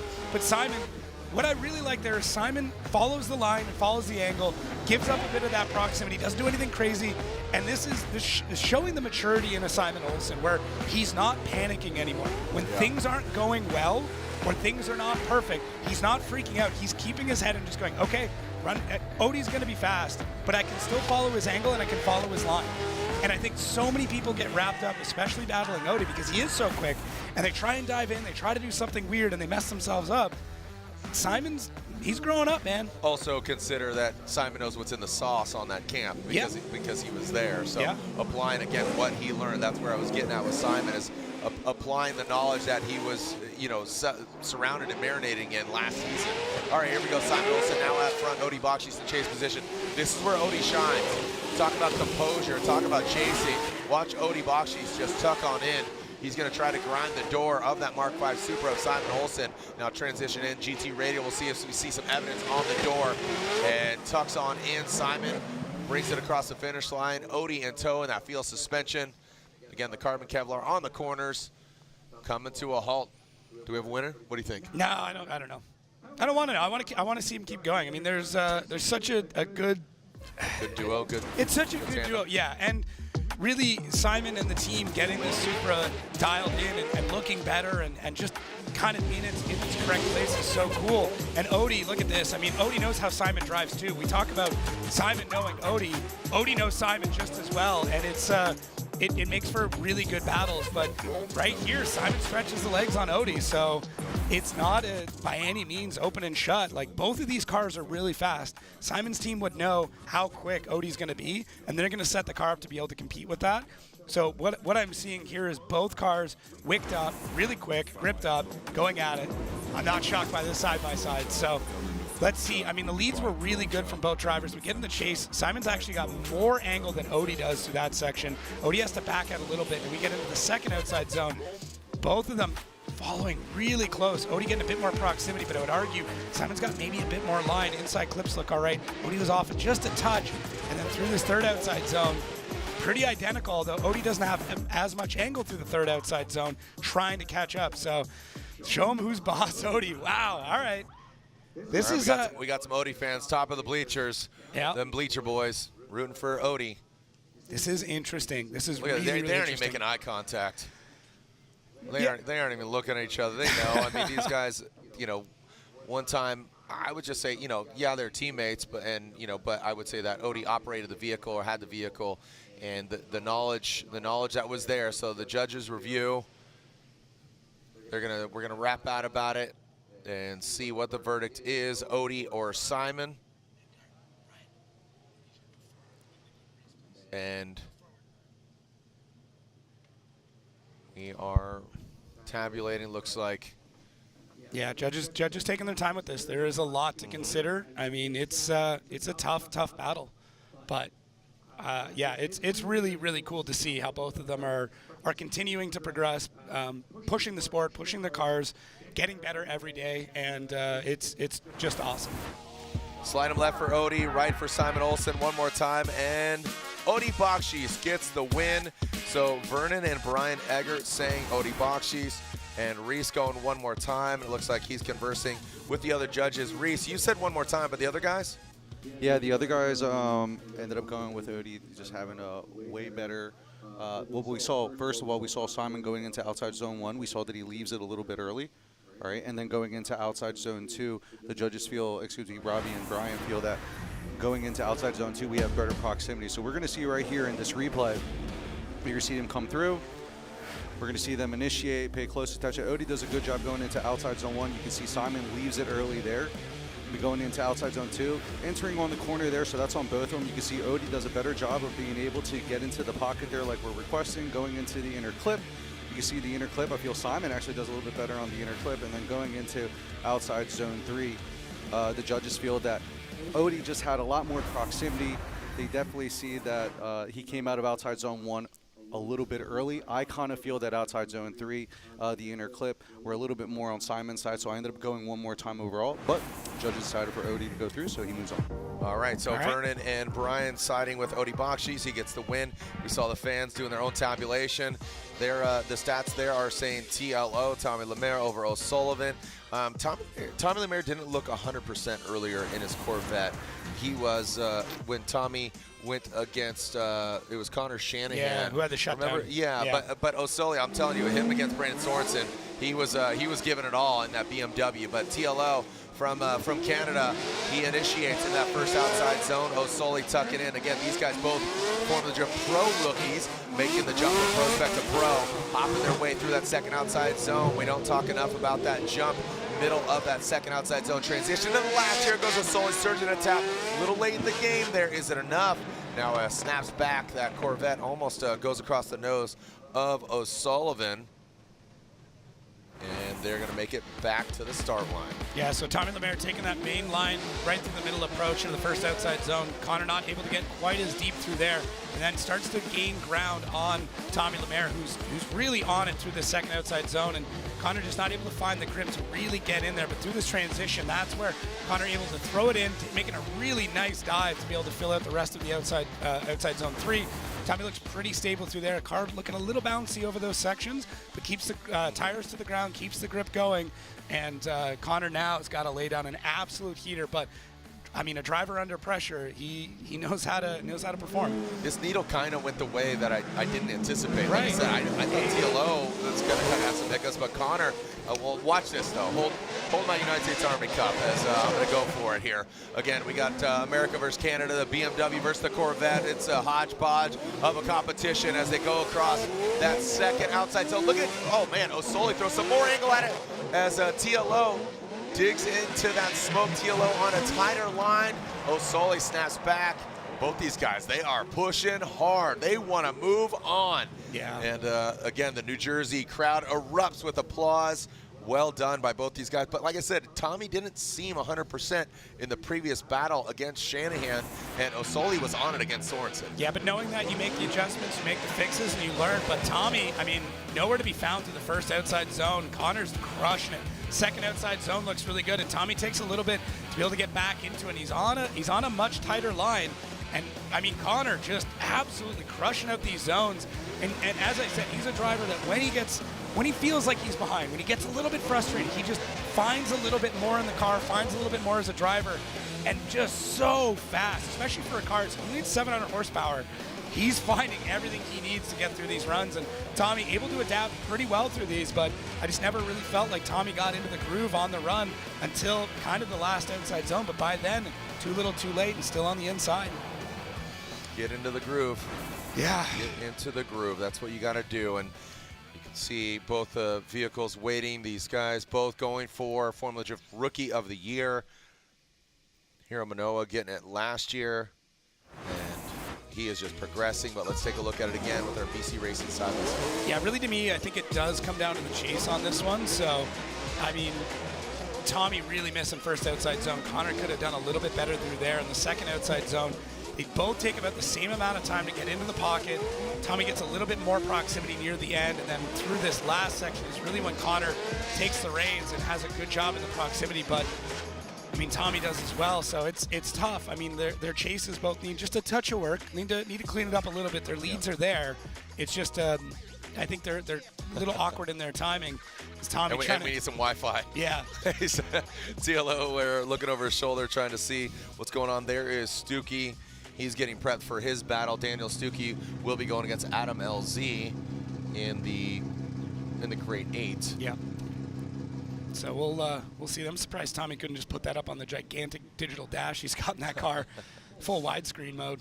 Yeah, great looking cars right there. Stoked for Osoli picking up United States Army and TLO. I think it's great to see him in a Corvette. Yeah. You know, running both these guys running the FDF.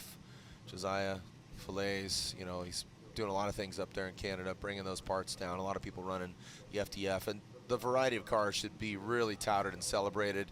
You know, I would say that the BMWs are kind of the 240s of yesteryear are now BMWs. Yeah. The Corvettes. So as we are looking at Connor O'Sullivan, Tommy Lemaire, and Connor O'Sullivan gets the victory. Tommy just was not part of the equation in that chase position. So Osoli stepped up when he needed to. Congratulations. He moves on. So our Grade 8 is filled, and Osoli go against Odie. Let's go down to Lorette Nickel, who is with a most recent victor. Absolutely, and Dan Stuckey is looking forward to creating more history for himself because his best finish was going into the top 8. You're doing that here. Yep. Going against LZ, so what are your expectations? Kind of the same as Castro, just a little faster. I feel like Adam drives here a lot. His BMW is always super gripped up. I've lost to him a few times over the years, and I'm feeling good today. Car's feeling good today, so same, but different. I'm picking the speed up a little bit, try to get a little more saucy. Yeah. And you got back here, and you said that battle with Jonathan Castro was the highlight of your year so far. So that might have been at least just for the driving side of it, that might have been the most fun I've ever had behind the wheel. That was so cool, such perfect leads he gave me. And I was so surprised at the last round. I could have swore he had a banner hanging up at Irwindale. I thought, like, when I figured out that was his first top 4, I think it was, it blew my mind. I was like, I just figured he was an old champion, or at least close, you know, because he just always shreds. So that was super fun, yeah. Well, Daniel is having a great time down here, and he's watching the schedule going, what should I do now? Because normally he gets out of that suit and goes watching the rest of the battles, but now he's in it. Excited for him, guys. Thank you so much, Lorette and Daniel Stuckey, giving some flowers to his competitors. You gotta love that. The Great 8 is set here at the Crazy 8 track. There it is, Hero, Dean, Field, Osbo, Stuckey, LZ, Boxy, Sullivan, all going down here at the Gauntlet when we return.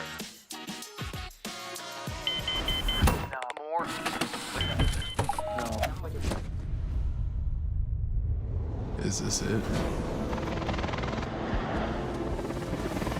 This is it! We've been holding power you make for 30 years. But here's the real question. How much torque are you making?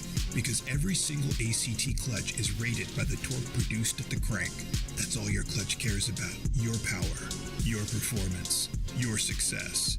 Unrivaled precision, power, and durability. Visit advancedclutch.com today. 30 years of precision engineering and performance excellence. Because every revolution starts at the crank.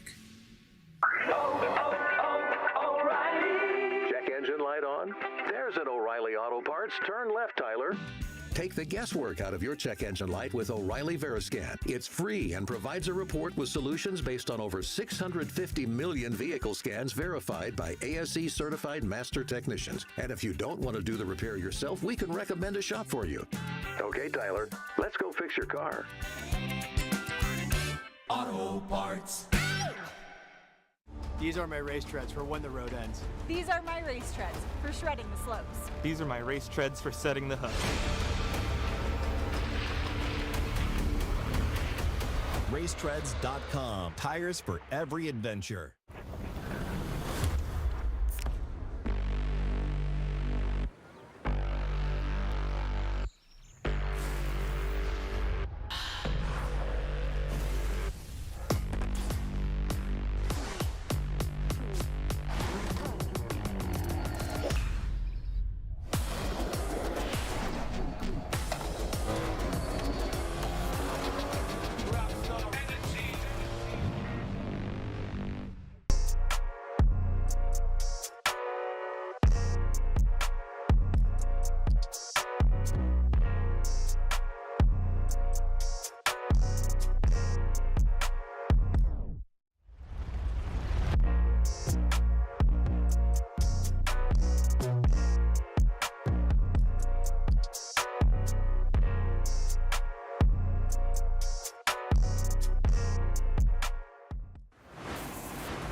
Welcome back, and here is our Aim High Air Force trivia. What percentage of all active duty Air Force personnel are pilots? Is it A, 4%, B, 12%? Is it C, 28%, or D, 36%? If you're watching on the live stream, go ahead and go into the body of text and answer. Which one do you think it is, Jacob? I wanted to go 4, but I'm like, man, you guys got a lot of planes. Maybe 12. You say you guys, but just to clarify, Jacob is Canadian now, even though he lives in Florida, he is Canadian. Yeah, Chick Wizards! You are wizards, hear me roar! Grady shirt with the blonde hair, he's too cool, man. Good shades. Good Party. shades. Got some good heat waves on. Yeah. How we doing, guys? Thanks for joining us. Crowd is for being out here. Yeah, it is a packed house. Yeah, it's great. It's awesome. Love it. Love it. Skirt, skirt. The next bet's Great 8. These guys have seen battle a couple times before, but the respect runs deep from Hero to James, and mutually, James Dean to this FD newcomer. He is in his sophomore season here, but you can see it. James has taken out Hero twice out of their 2 battles. The Great 8 begins now. Hero Manoa, winner in Orlando. James Dean, winner at round 2 in Atlanta. The conditions much wetter, much slicker, but Hero Manoa would love to take down his hero, coincidentally, across the nose of that Ford Mustang. Might not want to do that. If you saw RCP's BMW, he might attack. All right, here we go. Hiro Manoa into that second outside zone. James Dean tucks in nicely. Look at him mimicking the angle here. Throwing it in, and you can see him working that left brake, that left foot brake, right? James Dean now brings it on into that last one. Hiro Manoa almost getting eaten by the Mustang. That is where blood was in the water. All joking aside, RCP got into that. Look at the headlights of Hiro Manoa. No, you know what he's doing there? Yeah, so when he's at They're angle, pointing, so he's at angle. Yeah, it's smart. Love it. Jerry Yang, man, that team, but Manoa, just such a massive flick. And then lights off, it's like a light switch. Lights the tires off, perfect time, then gets into the rest of the zone. Yep. James Dean adapts all the way through. When we talk about a driver that can adapt and change styles, you didn't see Manoa do this against other drivers. You knew he was going against James Dean. He knows what James Dean's driving style is like, and he's actually trying to do it better. And it caused a bit of an issue with James Dean in outside zone 3. Yep. James couldn't really hang on through that section. Manoa, fast with tons of angle, quick and snappy. This is how James Dean drives, and Manoa's trying to do it better than him in the lead. It's wild. Like, what a bold move. And then there you go, Manoa into that zone. Lights off a little. I think he might have actually lit off a little bit late, and that's what choked James up. Might love to see. There's going to be a side. I'm calling it out. There's going to be a side-by-side, and we might see that come down to it at that point. But either way, we're going to swap it around. I have a feeling James is going to throw down a heater right now, though. Watch. Well, I think he's going to have a gangster entry here. Literally, the physicality. Okay, he tapped that cone, but it didn't go out of place. So James Dean, big entry there from James Dean. Almost gets lost in smoke, burying him in the smoke. Into that second outside zone. There goes James Dean. I mean, he's getting. Oh! Hiro is fighting back. He is nipping at his ankles right now. The Rugrat is fighting back. Yeah, he might be 15, but he carries big angle. Now across the finish line. Again, physically a big car. James Dean, a tall man. Hiro Manoa, smaller car, young buck, but put some respect on it. I might be 15, but I'll still fight back. No big deal. What a battle. Both right-hand drives. Make some noise, New Jersey.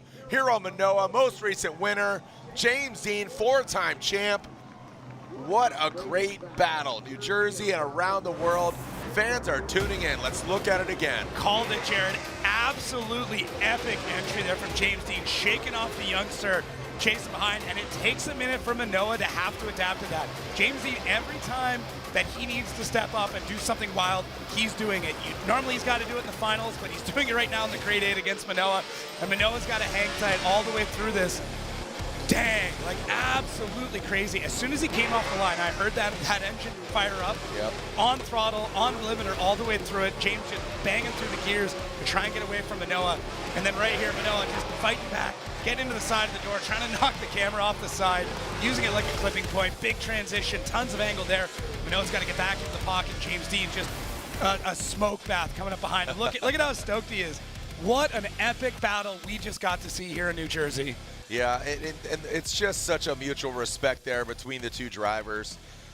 There's a love, there's a respect, there's an affinity, and when you see that, you know you're going to get a good competition. Yeah. You know, it's a win-win for everybody. The drivers know that they're going to do a heads-up battle. The fans reap the rewards. Yeah, it is nuts here. So, I mean, I don't even want to criticize any of this because it was such an epic battle from both drivers. Going head-to-head, really just banging doors all the way through, full commitment, full angle, everything let loose, showing all your cards, and really there was just a small mistake there from James Dean, but it was Manoa kind of maybe just a touch late. Either way, epic. What a sight. What a photo right there. Yep. Oh, man. This is history, man. You know, as I always say, make today a good old day. Make today a good old day because, you know, we look back at 04, 2014, just even last year, and today it's a good old day. James Dean gets 1, gets 2, and it's unanimous. James Dean, race gonna go down to you. Respect runs deep. There it is. James Dean taking out Hiro another time. Unfortunately, Hiro just does not have his number. Reese, it was unanimous. What were the big elements that James did that superseded Hiro? The biggest element, the bigger elements was definitely outside zone 1. Dean did a really good job in outside zone 1. Then we going into outside zone 2. You can see that Manoa does a miscalculation trying to get into the pocket there. And Dean, when he's in the chase, he does a really good job of getting into the pocket. The rest of it was a really good battle at all, and we came down to those two things that really poked out to us, so James gets the win. I like it. That's what I was looking at, and I love you guys elaborating on that. And just completely justifies all of us being here. Thank you, Reese. Yeah, and you can see, I mean, those spots that they're talking about there, and it's tough. I mean, you get such an amazing battle. You don't want to poke any holes, but yeah, Manoa outside zone 2, just trying to get into it. So it's a good run, though. Okay, so taking a look at it. I'm loving the replay just to see the whole thing again, because you really do see a multiple-time champion at peak form, and you see just an incredible driver, getting to do his best work with that champ. All right, who's going against James Dean in our next battle? The winner, Matt Field or Frederick Osbo. You can see these party boys up there, top left. We got Drift Wizard hats. We got, again, I saw some foam fingers out there, courtesy of Funhauer. Got some foam pads. There's James Dean with the Type S lights underneath the hot rod. When we come back, we'll see Matt Field, the Beast from the Bay, versus the Norwegian Hammer. It sounds like a wrestling match, and it is. We have a Supra in this corner, ding ding. We got a Corvette in this corner, ding ding. When we come back, the second battle of our Great 8 here at E-Town. Field versus Osbo when we come back here at E-Town.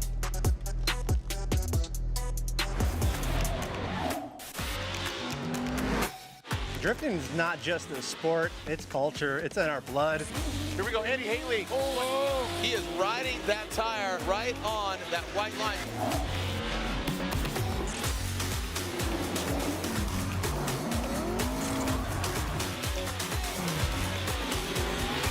Tires are what we live and breathe in Formula D.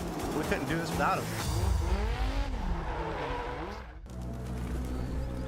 There's a place no map will show you. A secret spot. A high-performance hideout for cars that crave chaos. New brakes? Check. Roll cage? Check. A spoiler so big it doubles as a picnic table? Oh, you bet. Every apex we nailed, every second we shaved, it's all knowledge that goes right back into your ride. Look like fun? It is. You in?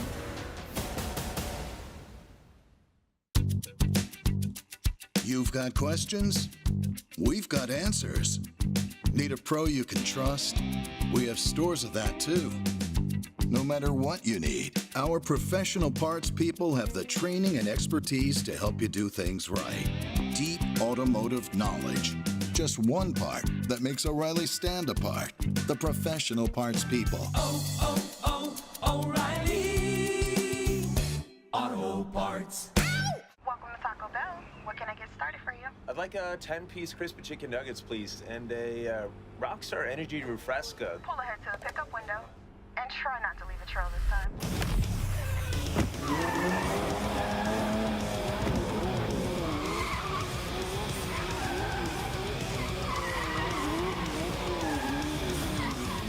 Nice drifting, Freddie. Enjoy your Rockstar Energy Refresca. Thank you.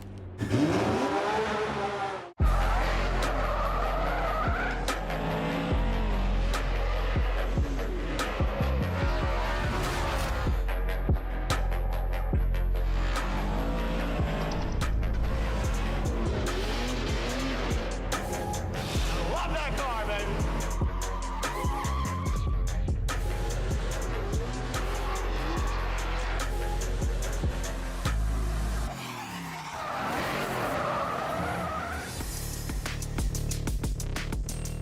Baby, we're back. You could blame it all on me. Because we are seeing Frederick Osbo and Matt Field. This should be a fun one to watch. No holds barred. Field, the Beast from the Bay. Frederick Osbo, the Norwegian Hammer. The Supra versus the Corvette. Frederick Osbo, a 3-time champ. Matt Field is, again, he is the champion that hasn't become a champion. He has the making of a champion. He's always been in conversations, but just hasn't come to full-on fruition. This is a year that could really be his. He pilots that Borla Performance Heat Wave Lean Customs Corvette. He will be leading Frederick Osbo, chasing him down in that Toyota Supra. What do you expect here? I mean, they've battled each other a lot. I mean, yeah, that was only last 5 years. Yeah, I mean, overall 14 total battles in their careers against each other. So Freddie's got 9 wins over Matt, and Matt's got 5. So I expect this to be good. Anything can happen. It's Jersey, baby, and it usually does. E-Town. Matt Field goes in. You can see the Osmo of Supra right there. Now into that first outside zone. Both of them navigated properly. Frederick Osmo needs to slide the rear of that vehicle. Not that far. Not that far. Gets him in the dirt, tapping into the brakes, throws Frederick Osmo off a little bit there. And now transitioning that last outside zone. Big angle from Matt Field. Frederick Osmo, he throws it, risks it for the biscuit in that last outside zone. The hammer and the beast. Yeah, Matt Field just throwing everything he can at this, knowing how good Frederick Osmo is in the chase. And if you're Matt Field, you know that, and you gotta throw some crazy stuff. You gotta throw big angle. You gotta go a ton of speed. You're just kind of shaking him off your tail. Great initiation there, and it shakes Osmo just a little bit. Takes him a second to have to get into the second outside zone. Matt Field overspinning the tires a bit, pushing a bit wide, getting into the dirt, and Osmo does a good job to adapt. Inside clip looks great. Matt Field pushing that tire through it, and then the transition and the entry into the third outside zone was sick, and Freddie has to chase through that, has to try and mirror it. It's tough. So to me, I mean, Matt Field did what he needed to do to try and throw Frederick Osmo off his game just a little bit. And really, at this level and with these type of competitors, that's what you need to do, is just get them to make one or two little mistakes and hope that when you swap things around, you don't make those mistakes, you don't make anything worse. And that's all it's going to come down to get the win. Yeah, you said to throw Frederick Osmo off. There's nothing you could really do other than do a sensational run. But that's what I mean. Yeah. No, totally. No games, just like throw a great run there. And Matt overcooked it a little bit in the second outside zone. That threw Frederick off, but I'll tell you, Matt threw in that first outside zone. He put it in the right place. Freddie was like, whoa, okay, well, I got to do this. Let's step up. Speaking of stepping up, he's going to step up to the occasion, step up to the plate. He has a big entry into that first outside zone, and there you have it. So he retaliates with that. Field comes out of the smoke on a shallower line here. Want to see that overhead. Now there's that aggressive. Looks like he's going to be grinding those GT radials into the door of the Supra. Now see how they handle this transition. Entering that last outside zone. Don't leave it in the judge's hands. And there they go, door to door across the finish line. Ooh, that last zone, man, it got spicy. Got sketchy. Yeah, listen, if you're gasping at that zone, that's the exact spot you want it to be. That is so crazy. Yep. Just full commitment in there. I mean, the only thing I saw really was Freddie kind of came out of the first outside zone a little bit early. As we get back into our replay here, you're going to see it. Freddie using all the course. Matt Field trying to time it out the best he can. Huge initiation again. Freddie gets on the power and just comes out just a touch early. Now Matt has to adjust. And, it very similar to what we saw in the previous run. Both drivers hanging it all out there, throwing as much angle and speed as they can, using every single inch of track that we allow them to, and maybe even a little bit more. Matt Field through that third outside zone looks great, right in the pocket. And this is the kind of the mistake on both of them.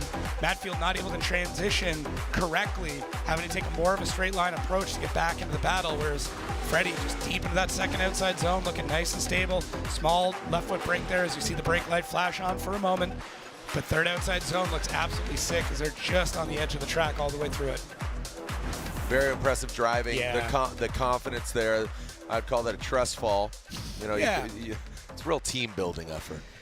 This is one of the only sports where you need your competitor to beat them. You need them to do well. Do a good job, and I'll follow you. Yeah, exactly. It's so unique in that way. Catch me, Freddie. All right, knew this was coming. BC Racing custom coilover side by side. So a little bit different on these entries. Matt Field a little bit longer through that first outside zone. Both drivers, though, in the chase taking a more of a straight line approach and then taking a little bit to get back into the pocket. And then once they're there, the proximity from both of them is quite good. Transitions both look solid. And then through this last section, I'd say Matt maybe has a bit more proximity. But, man, real tight from both drivers. Hanging it out there. I mean, we're talking about the difference of a few inches on these runs. That's all it's coming down to. You could see Matt, like, you could almost hear the thoughts in Matt's head right now. So here we go. Slide him left or slide him right. Frederick Osmo one more time. And Freddie gets the win. Frederick Osmo gets the win. Matt Field knocked out.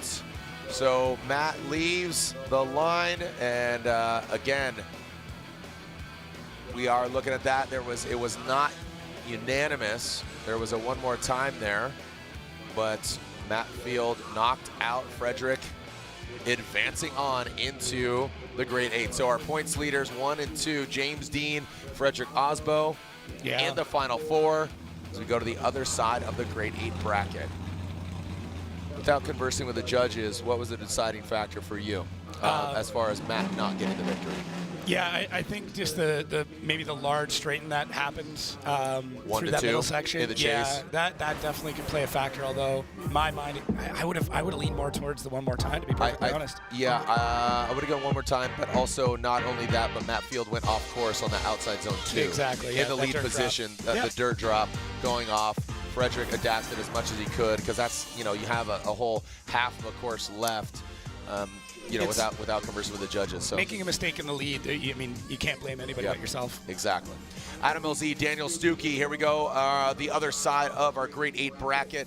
Adam LZ will lead in that Drift HQ BMW. Stuckey in the white M-Spec chassis. Clean start, no cones hit. We saw a great dynamic initiation from Adam previously, and he does it once again.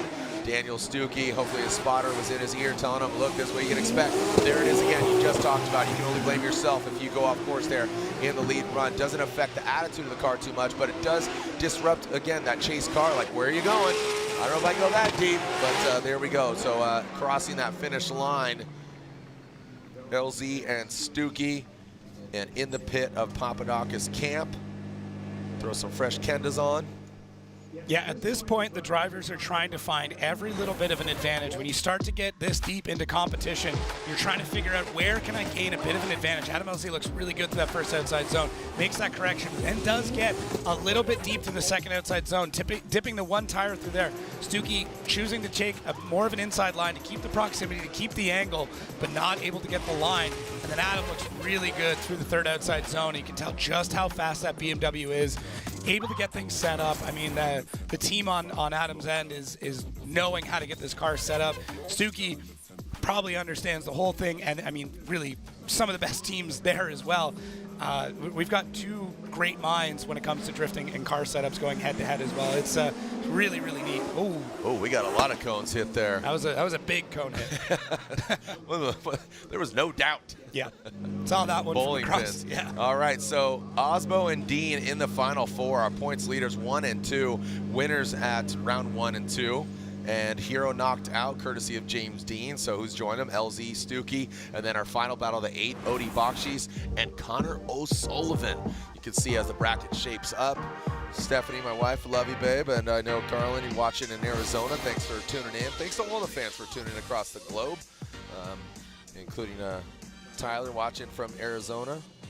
Carmen, you got your family watching? Yeah, I know my wife sitting at home watching the TV. Again, fun getting Junior chiming in, people from Barbados messaging me, and again, fans from across the globe, just down the street, whatever. But this is the largest event we've had at E-Town, the largest drift event here at E-Town. So it's super so cool. Psyched, thankful to all the fans, again, for tuning in, watching. Gotta love it. Yeah, so great to see. Yep. Daniel Stuckey will lead. This is a restart. Strike 1 for Daniel Stuckey. 3 strikes and you're out, meaning if you jump the line before the light's extinguished, you hit a cone, or if you're even a failure to launch.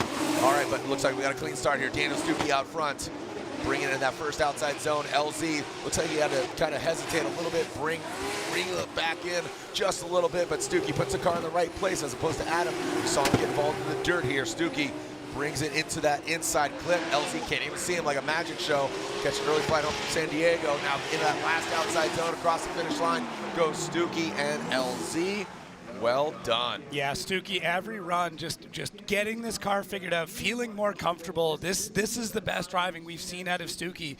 There's a couple of small things here and there that he's got to make the improvements on, but he's making improvements every single run. So gets in that initiation, lots of angle, does push him out of the zone just a little bit. Adam having to fight through the smoke to get back into it, and then Stuckey just locks it into the second outside zone, and Adam, just shoving that car through, trying to get the proximity, but holds the angle really well. Great transition from both drivers. Coming into third outside zone, there it is, LZ in the pocket the whole time. Stuckey planted, solid, level, great run from him. Love to see it. It's really, really fantastic when a driver figures it out, gets comfortable, and starts laying down lines like this. This is phenomenal to see. And Adam, he crushes at this track. Absolutely crushes. Yeah, he likes this track. I mean, he knows Orlando. He knows him and that BMW. He had a some time with the Ford Mustang, and he's very familiar with that car. This car suits him just so well. He's very comfortable in it. You know, this car suits him, and like you said, Stuckey really figuring it out. Really figuring it out. Very confident. Yeah, so let's look at this zone by zone. So first outside zone in the lead. Stuckey does exit a little bit earlier, but yeah, it's just tough on that one. But second outside zone, Adam is deeper through that zone, but does go a little bit too deep, whereas Stuckey in the chase pretty tight through there. Inside clips look pretty identical. Third outside zone. Loved Adam's transition on how close he was. That was reminiscent of, as you call that Irish transition. Yeah. Just enough back off to drop back in. Yeah, it's the timing thing, and this sport is so much about timing. There's nowhere on the track to make it up. If you make a mistake, it's very difficult to find a way to battle back, especially here. There's not a lot of zones. There's certain tracks like Atlanta can have a problem, figure it out, get back in the chase, but here, you make a mistake, it's over. It's done. All right, one more time, Adam LZ, and Adam LZ gets the victory. Even with going off course, it wasn't too detrimental to Daniel Stuckey. I got to say, Adam just a little more dominant, and I agree with that call. Could have gone one more time, and of course, with a great run like that.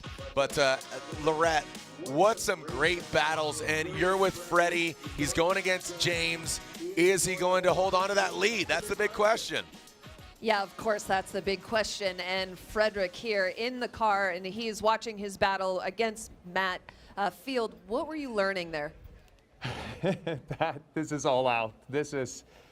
We're going as hard as we can, and we still didn't quite keep up with Matt. He just made a couple mistakes there. He dropped that tire, and my lead initiation was pretty aggressive, but I also came out of the first outer a little bit early, which might have surprised him. So not the perfect battle there between Matt and I, but I can assure you it was all in. And if that wasn't enough, now we're facing James next, and I'm not sure what level that is, but it's definitely the ultimate level. Yeah, and absolutely. You don't have to give away any secrets, but do you know what you have to do to make sure it's a perfect battle against James Dean? Yeah, it's pretty simple. You just got to drift perfectly. That's all, you know. But we've been inching towards better and better runs here. We're doing better and better. I'm obviously aiming to try and bring out our best against James now, and that's why I'm watching the stream, seeing what I can learn, talking to Steph up in the tower, and trying to get a little bit better step by step every time. Freddie, thank you so much for your time. Looking like the Black Knight in there, just so hermetically sealed into that Toyota Supra. It fits him like a glove.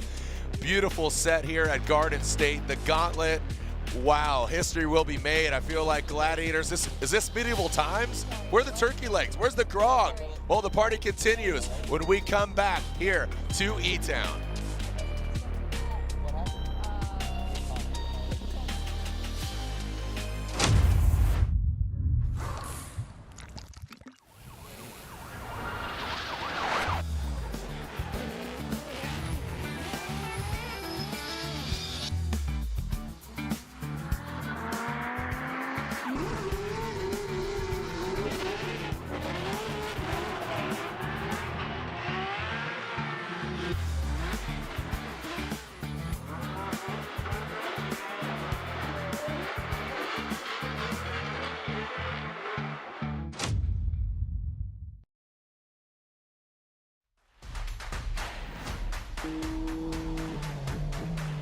モータースポーツで得た高度な技術をすべてのレイズホイール一本に込める魂は永遠に変わらない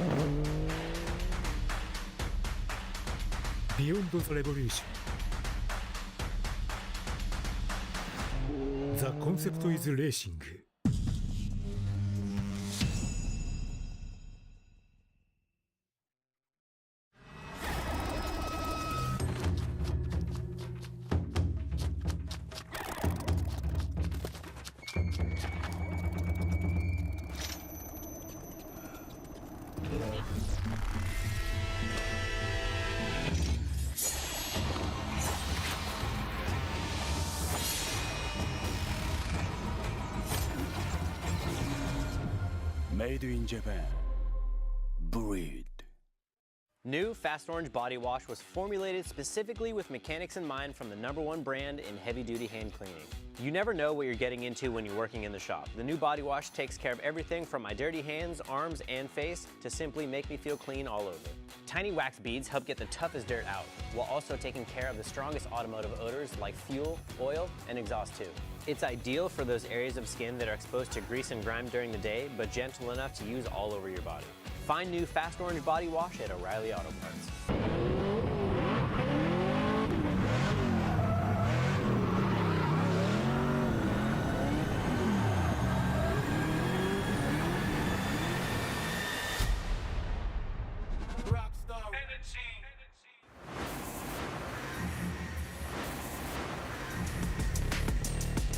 Formula Drift is brought to you by Air Force, Aim High.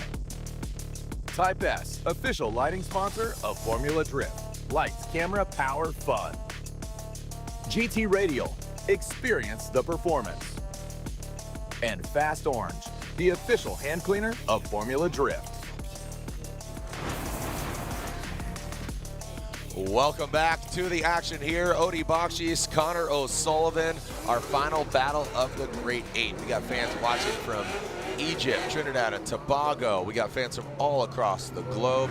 Thanks for joining us here. And now we are seeing, again, like I said, our last battle of the Great Eight already in. James Dean, Frederick Osbo, and then we got Adam LZ versus one of these drivers, Odie Bakshis, Connor O'Sullivan. And again, Odie, he's been part of the conversation. Connor O'Sullivan, this would be a big victory for him. Yeah, it's going to be massive. And I mean, he's got the momentum. He's driving well, and we'll see how it goes. Yeah. Yeah, we'll see how it goes. That's Yep. it. All right, Odie Bakshis will lead. O'Sullivan chasing him down. Odie's got the clean air, that fuel suspension, S15, Vortex supercharged LS. And once those lights extinguish, you can see them right there. They are in the middle, Max, making sure everything's good, thumbs up. Once they extinguish, the lead driver can leave. The chase driver can leave prior to the lead car leaving. That's in order to pace them going into that first outside zone. The Excel lights are on in that first outside zone. As the sun is setting, the lights are on here in the stadium. In that first outside zone, look at Odie Bakshis, textbook. I mean, putting that GT radio right on that white line. No blurred lines here, going and transition that last outside zone. Odie Bakshis ripping in. I'm just keeping a tread right there. Threading the needle is Odie Bakshis. Performing surgery. Dr. Bakshis in the building. Yeah, I mean, Connor on that, like, aggressive. Very, very well aggressive. Done. Yeah, solid. I mean, this is how you have to chase Odie Bakshis, too. You've got to be in there. You've got to be full commitment, all the throttle, all the time, because you know Odie is going to lay something epic down. Connor able to actually throw more angle at it at initiation, has to back out just a touch, and then throw a second outside zone, able to get in there, because Odie's just laying it down on the outside of that zone, leaving it there. Look at Connor just fighting in, pushing as much as he possibly can to get into that fight. Even more angle again, and then saves it. That could have been a bin-it situation right there. Coming into the third outside zone, that was absolutely gnarly as Connor dives in for that last chance in the last outside zone. Wow, that's exciting, man. I mean, Connor's stepping up, man. Yeah, I love where O'Sullivan's at. Just really good confidence. I'll tell you what, Odie, this is not just a pushover win right now. He's going to need to apply the pressure here. O'Sullivan, he's got the clean air. This is what I say. You know, this is the difference between a competitor and a champion, a winner. Bouncing him around, pushing him around, but O'Sullivan unfazed. Now going to this last outside zone, what are we going to do? O'Sullivan brings the heat. Odie right there. Hats out to O'Sullivan for not taking the flop, staying in it, pin to win, sticking it to the door. What do you say, Jersey? Yeah, Connor O'Sullivan is definitely a no back down. He is someone, I mean, if you've seen this kid growing up and all the driving he's been doing, that door to door, having someone banging on his door, there's nothing that puts a smile on that kid's face more than that. Expert level on that one. Odie Bakshis taking it to him. If you've got Odie chasing you like this, you know you've done well because he is so aggressive here. You don't see Odie get in moods like this where he's pushing and shoving and trying to like door it. He's normally so calm and collected. And Connor just throwing down all the way through and Odie having to unleash and really just show him who's boss through that whole run. So great run from both drivers. Super cool. Look at this. Connor just so stoked. I mean, what an awesome run from both these drivers. You love to see it. This just this fight. Yeah, look, he's showing them. Oh, man, great run from both drivers. You got to be stoked after a run like that. Good energy. Again, the respect goes wide. Let's take a look. BC Racing go for gold. These guys are going for the final four. Yeah, first outside zone looks really good from both drivers. Lead and Chase second outside zone. I mean, Odie gets maybe a little bit deeper in there, and Connor chased him into it. I would say, I mean, Odie's doing a really good job in the chase with the contact, but maybe being just a touch overly aggressive. But Connor stays in it, as you said, doesn't flop, doesn't back down at any point in time. And Connor, through the third outside zone, has some really good proximity. And there we can see where Odie decided to leave his mark. Wow. Ooh. I know, chills, man. man. I mean, just what a great E-Town we've had so far. So dynamic, so interesting.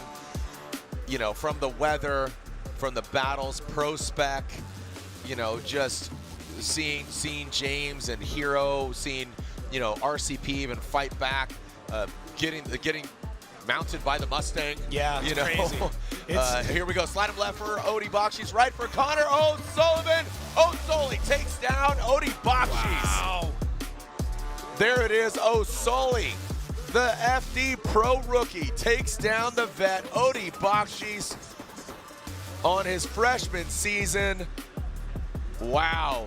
Very, very cool for O'Sullivan. Odie, that's gonna burn a little bit there. So Reese Marin going down to you. He's talking to the other judges, but let's take a look at the side-by-side. Reese, what a shock.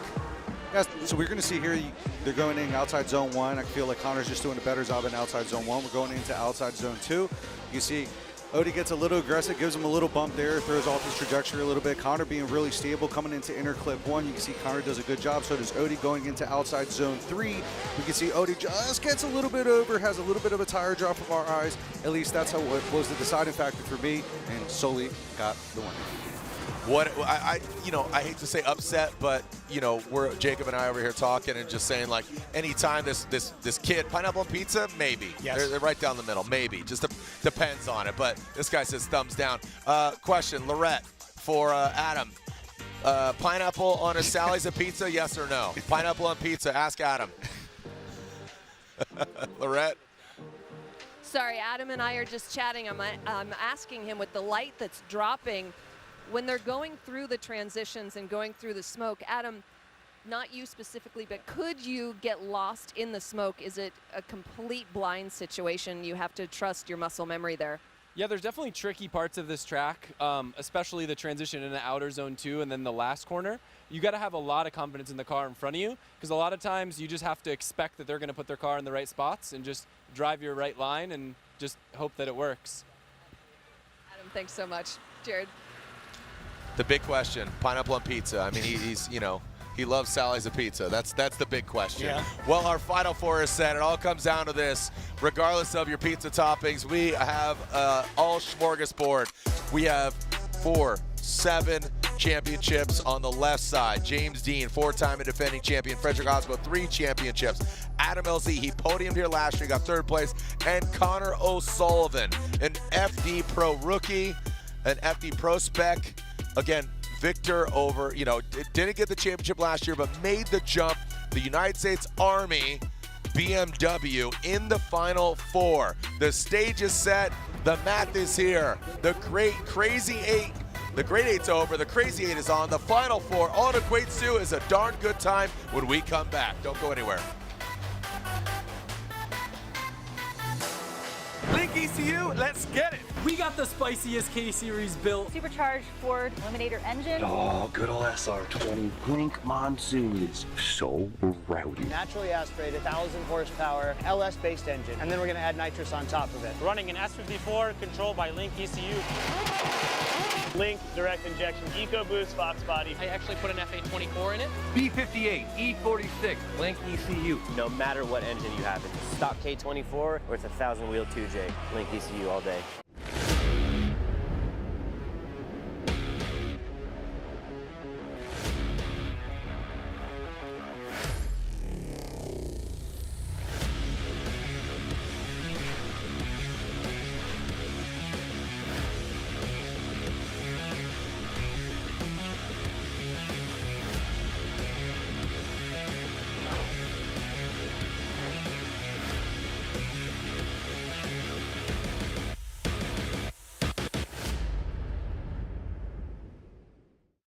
Ready to turn your passion into a career? At the College of Applied Technologies at the University of Northwestern Ohio, we offer exciting programs that put you on the path to success. From high-performance motorsports to hybrid electric vehicles, agricultural equipment to robotics and automation, we've got it all.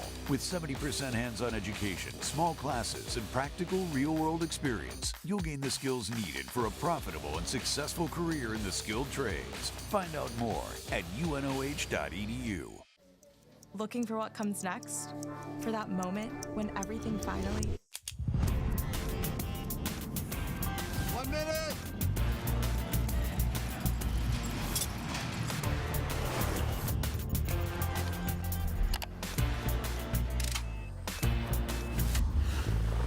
Whichever path you choose, it starts here.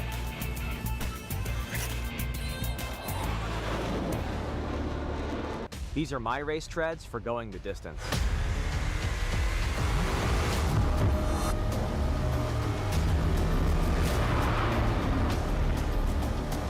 Racetreads.com. Tires for every adventure.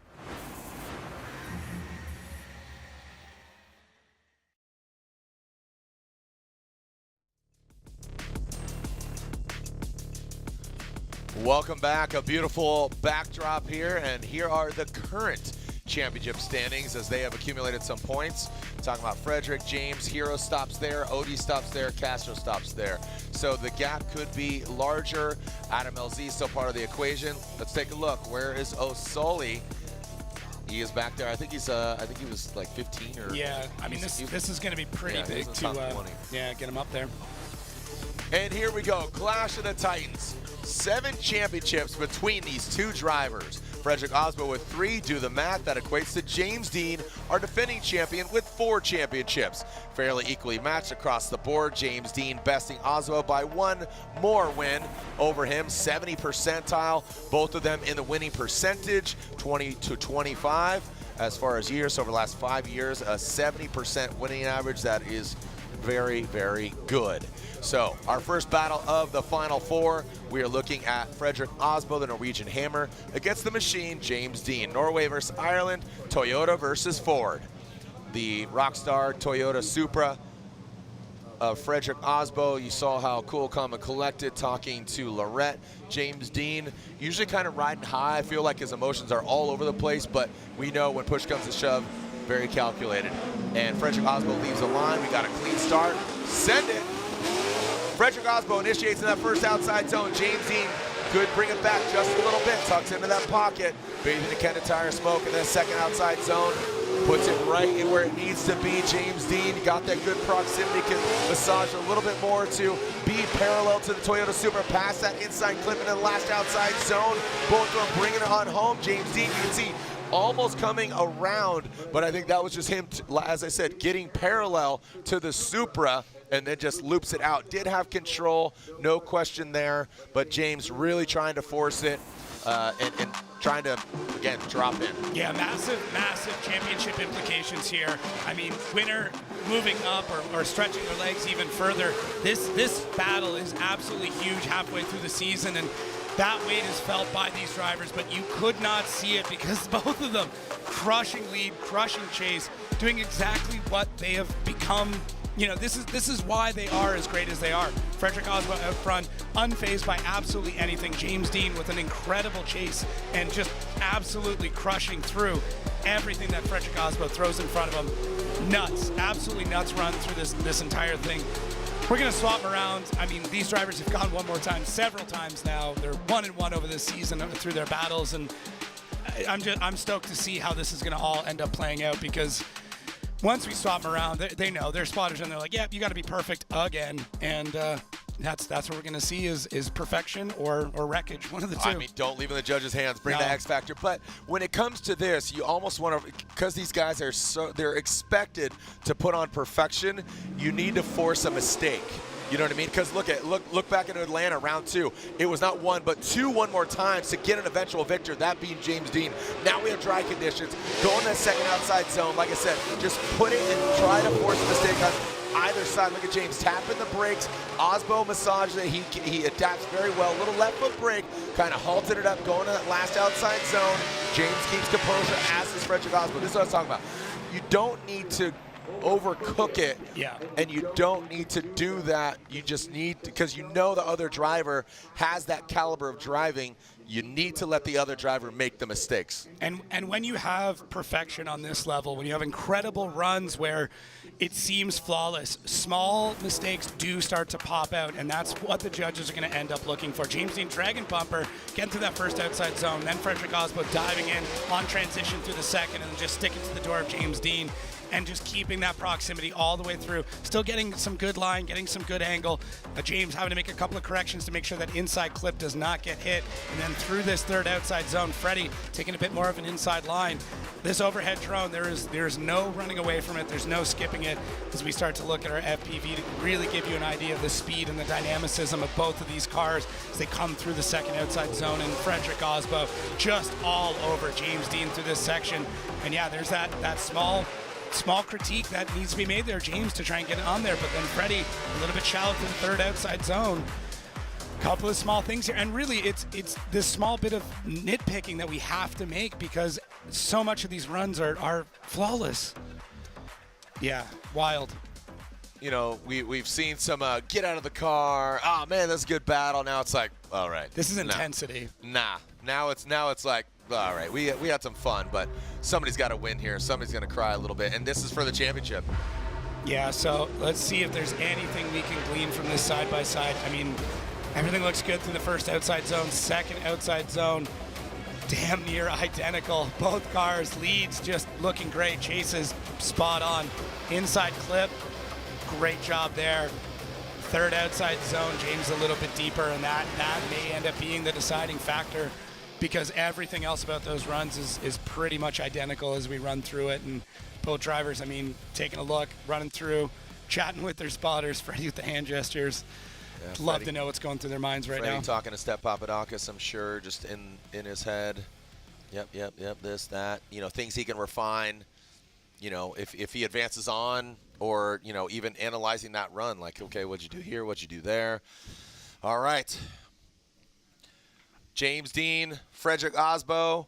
Who's moving on? Who's going to the finals? Osbo had the points lead. It is up for grabs now. If James moves on, I believe they officially would be tied for points. Because, again, with this is a 10-point advancement by the winning driver. And then, obviously, if they win, another 10 points. So this is big. This is big. But keep in mind, we still have 4 rounds left. If this, you're like, what are we watching? What is going on here? We still have 4 rounds left. So a lot of rounds left. James Dean gets 1 vote. Well, one more time, Ed. One more time. So Reese saying James Dean, but the other judges saying one more time. I agree with that. Yeah. I agree with that. This is very comparable to Atlanta. Vernon, I do agree with you, contrary to popular belief.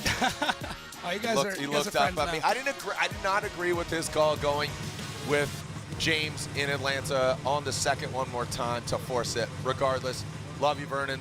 Even though you bring me 1 Stroop waffle compared to 2. More Stroop waffles at the next round.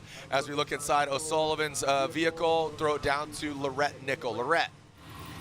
Well, you can see Connor is in the car and getting ready for battle. Now, he wants this so bad, and he was talking about how he really wants to calm down mentally, and he wants to take this further than he's been before. So he is very calm. I think he's doing exactly what he needs to do. There hasn't been a lot of running around in his pit. All of his teammates and his dad have been keeping him very calm. So let's see what he can do.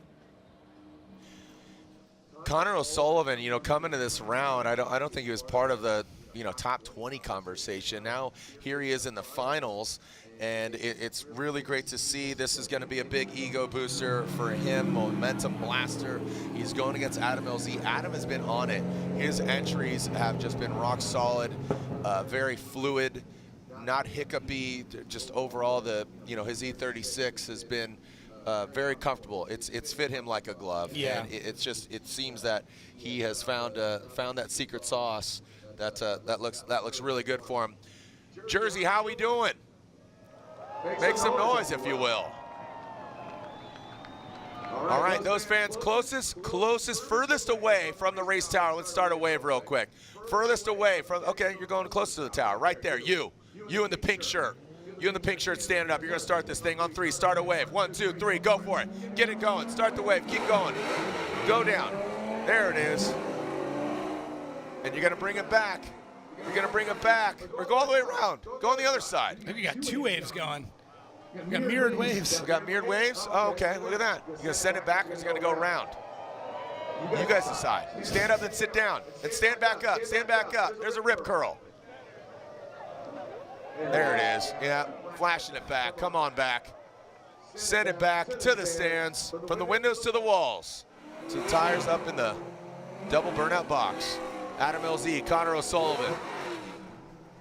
Getting ready for the other battle on the other side.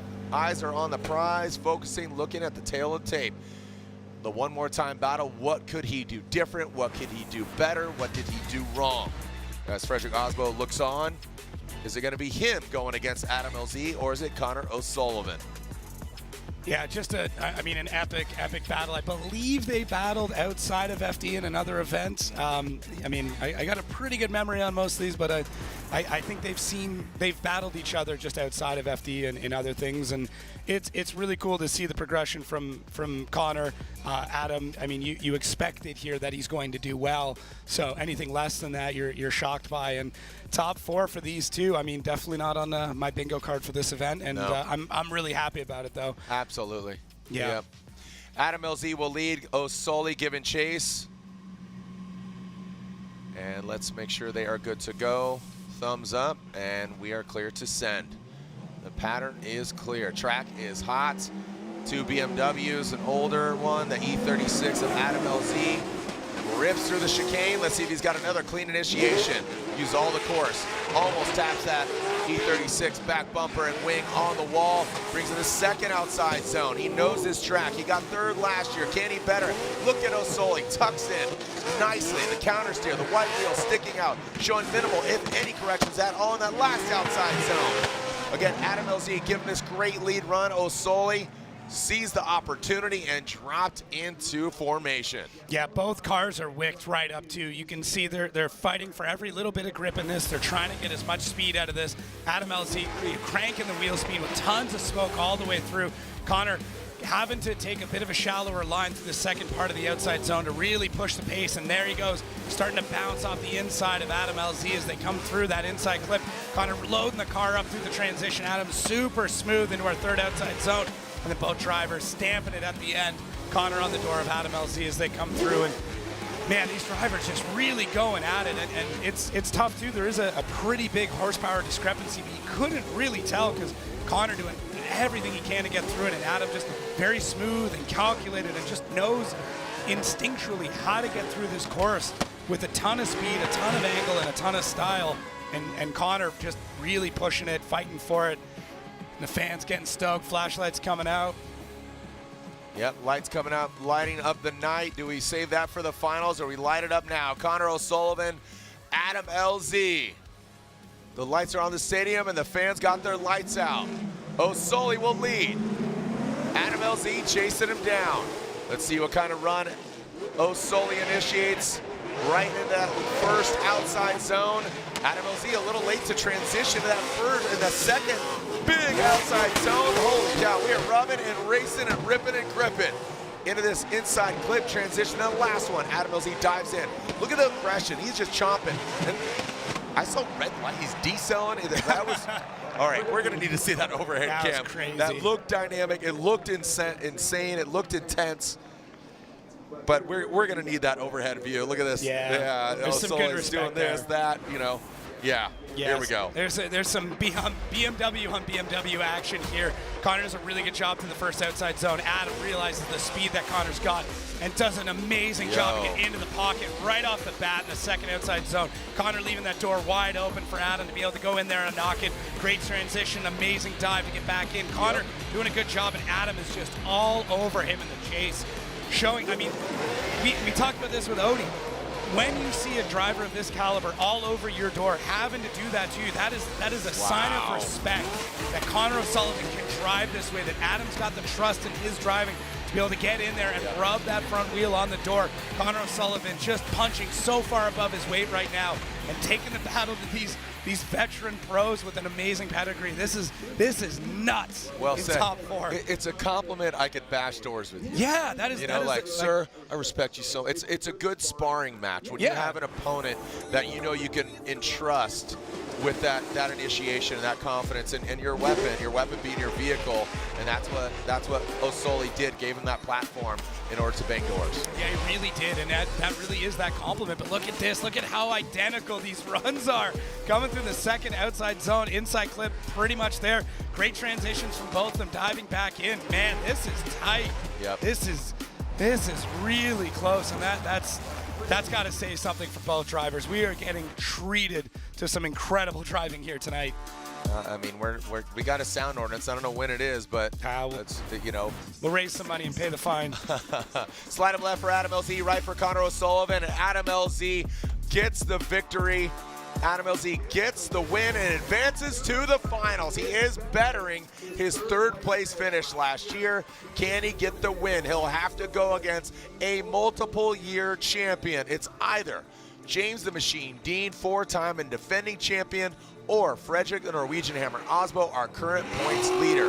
Going back to the one more time battle between these two Goliaths of the sport. You know, Osbo and Dean, they had 1, 2, 3 battles in Atlanta in the wet to decide, and eventually James Dean got the victory. And Osbo definitely would love to get back those battles from Atlanta and get that victory back. Again, Osbo won in Long Beach, round 1. James won in round 2. James Dean had an early exit, actually, at round 3 in Orlando. And then eventually we saw Hero get the win. So it's either Adam LZ or one of these gentlemen. And I believe O'Sullivan, is he outside of? Yeah. So unfortunately, O'Sullivan needed to win in order to get a podium. So there he is, fourth place. And again, a one more time battle between Frederick Osbo and James Dean. Another one more time between the Irishman and the Norwegian.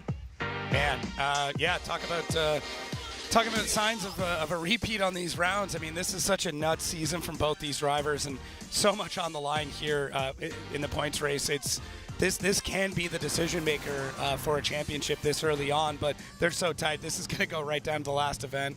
It's crazy to see how this battle is going through this season. Here we go. Let's send it between these two giants.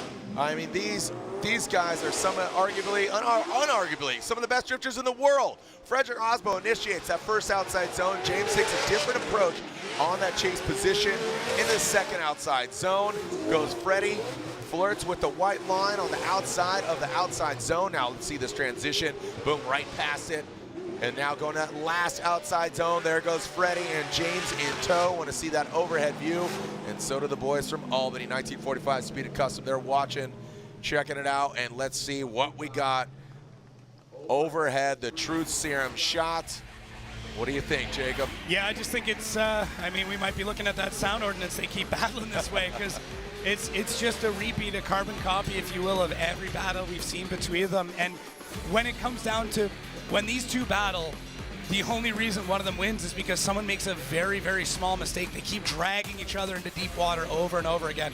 They'll push more into the zones. They'll go deeper. They'll go faster. They'll throw more angle at it, you know, initiate bigger or transition later. They'll find different ways to just try and up their game, and that's, again, what we're seeing here. Frederick Osbo just so deep through the second outside zone, flirting with disaster all the way through. James Dean basically on the door the whole time. Rubbing the Rockstar livery off the side. Transition looks great. Punches through the smoke. Third outside zone falls into place. And We're back at it, man. Wow. Yeah, great running by both these guys. Adam LZ waits in the wings, trying to get his mind right. I'm sure he's analyzing the tail of the tape, the way they initiate, where they're at, maybe find, you know, a little bit of flaw in their armor and find out where their weak points, where can he really surge and tackle one of these behemoths of the sport. By no means is it David and Goliath. We know what Adam LZ is capable of. He's won an event before. He got 3rd place here last year, and it was James Dean who won here last year. Yeah. And the loser gets 3rd place. The winner goes to the finals. Who's going to be? Are we going to have Victor? James Dean, nasty initiation. Came out of it just a little bit. You saw this again. Just knowing how capable James Dean is, you can't make those mistakes. That's what I'm talking about. You know, you got to almost force a mistake on the other side, but we know how perfect these guys are. Now coming at last outside zone, snappy. There's that X factor. Going at last outside zone, massive angle from James Dean. And it's still hung on. I don't know how that RTR did not spin out there. He was completely 90 degrees to it. He had one wheel almost off the edge of the track, kind of rubbing the outside line of that zone off.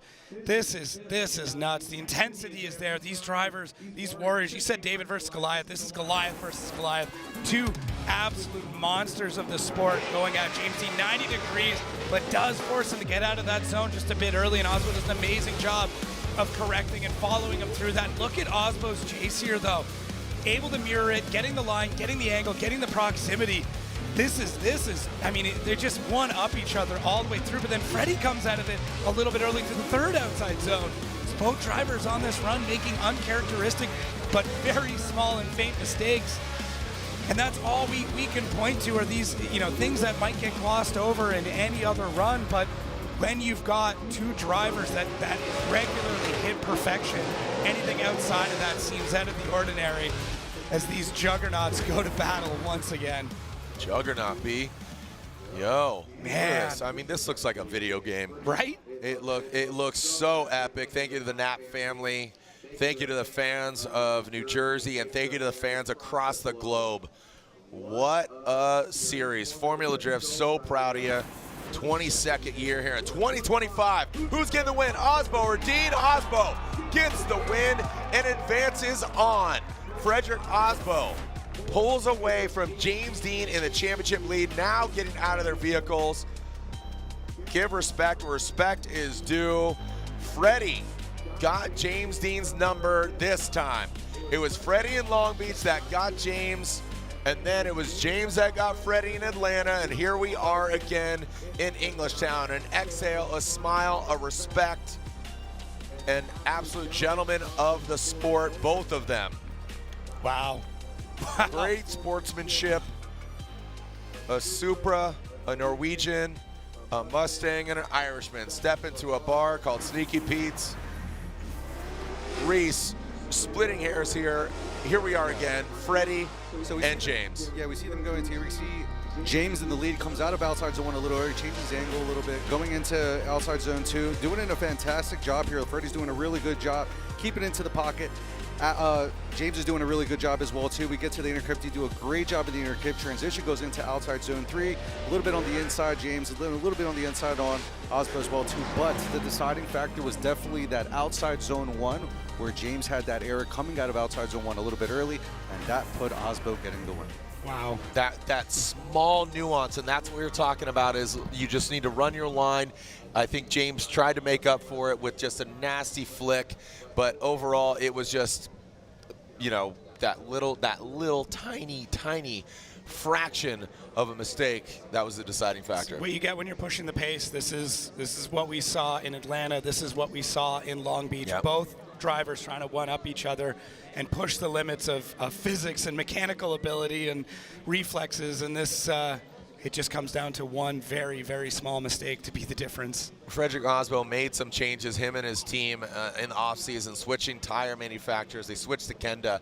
And Freddie on Long Beach, you talked about the front tires. Yeah. You know, because you always hear just about, you know, the consistency on tires. Talk about rear. But, you know, Steph Papadakis, kind of just a wizard, you know, just a magic man, a scientist, an architect of motorsports in general. You know, has had many different seasons in motorsports, tuner sports in general. But you know, switching to Kenda, they talked about the front tires, which is something that kind of gets, you know, not avoided, but not really as a topic to discuss. But Frederick and Stefan, they talked about it. So they're back in the pits, high fives and handshakes all around. And there's Sean jacking the car up. Freddie, you can see the stats there. 3-time champion, 15, 21, and 22. And again, 23, that was Chelsea Denofa. Last year, 24, that's James Dean. Frederick Osbo, like I said, his mindset, where he's at, lot more fun having, a little looser. But Lorette Nickel is down there, and she's gonna throw that microphone in his face. Wow. Amazing job, Freddie. And this isn't even a game of inches anymore. It's less than. How do you perfect those runs? Oh my God, I mean, not everything's perfect with those runs, but it was, so you can tell, all in. And I think if you're a drifter out there in the world, whether you're an active drifter or you are an aspiring drifter, these are the sort of runs and the type of driving that we all want to do. And I think I'm speaking on behalf of James, I'm speaking on behalf of myself, of everybody else. When you're driving like that and you're facing a giant like that and you're leaving it all on the table and you're risking a little bit and you're fighting your whatever you've been struggling with and you're able to get that part a little bit better, it's the best feeling in the world. And that's what I'm feeling right now. So now it's all about getting calm, getting ready for the finals, because the job is not done yet. Absolutely. So you're going to see Adam LZ in battle. So again, coming in and celebrating, you are remaining calm. Some high fives with the team. But how do you ratchet it up, and how do you find that perfection? Yeah, good question. Ask me again in 15 minutes from now. But you know, all of these guys can win on any given day. And right now, Steph's working on some intel on Adam. We're trying to figure out where his strong sides are, and obviously there's a lot of them since he's in the final. So now it's about calming down and just freaking driving. We can't wait to watch this, guys. Thank you, Lorette. And you know, all things aside, what a great battle there. Hats off to James Dean. He gets third place here in Orlando. Osoli, so close to a podium. You know, as a rookie here in here in E-Town, what a great effort. So cool. Englishtown is such a wacky track, but you know what? Somebody's gonna sleep well tonight. That very well might be Dirt Stretch. Hey, Hurt, Swan said get ready for bed, because the finals are here and we are ready to throw down for their town. We're talking Norway. We're talking Connecticut or Florida. Regardless, it's Frederick Osbo and Adam LZ in the finals here at E-Town when we come back at the Gauntlet.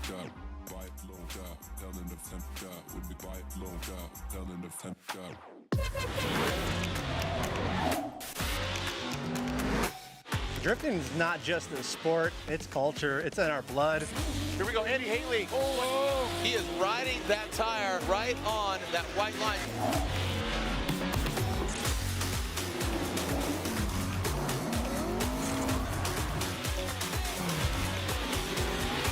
Tires are what we live and breathe in Formula D. We couldn't do this without them.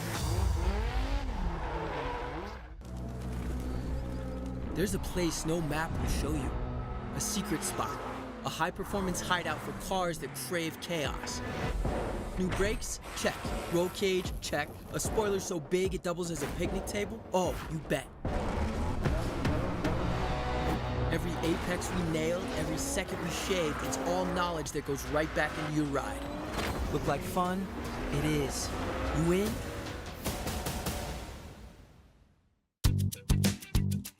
You've got questions? We've got answers. Need a pro you can trust? We have stores of that too. No matter what you need, our professional parts people have the training and expertise to help you do things right. Deep automotive knowledge. Just one part that makes O'Reilly stand apart.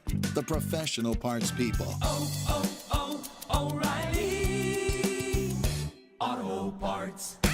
Welcome to Taco Bell. What can I get started for you? I'd I'd like a 10-piece crispy chicken nuggets, please, and a Rockstar Energy Refresca. Pull ahead to the pickup window and try not to leave a trail this time.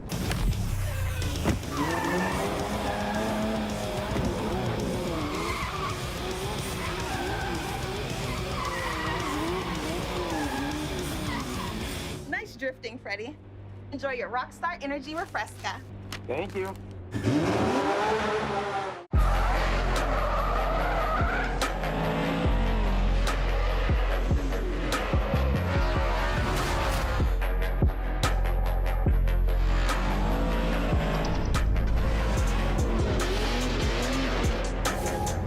Love that car, baby.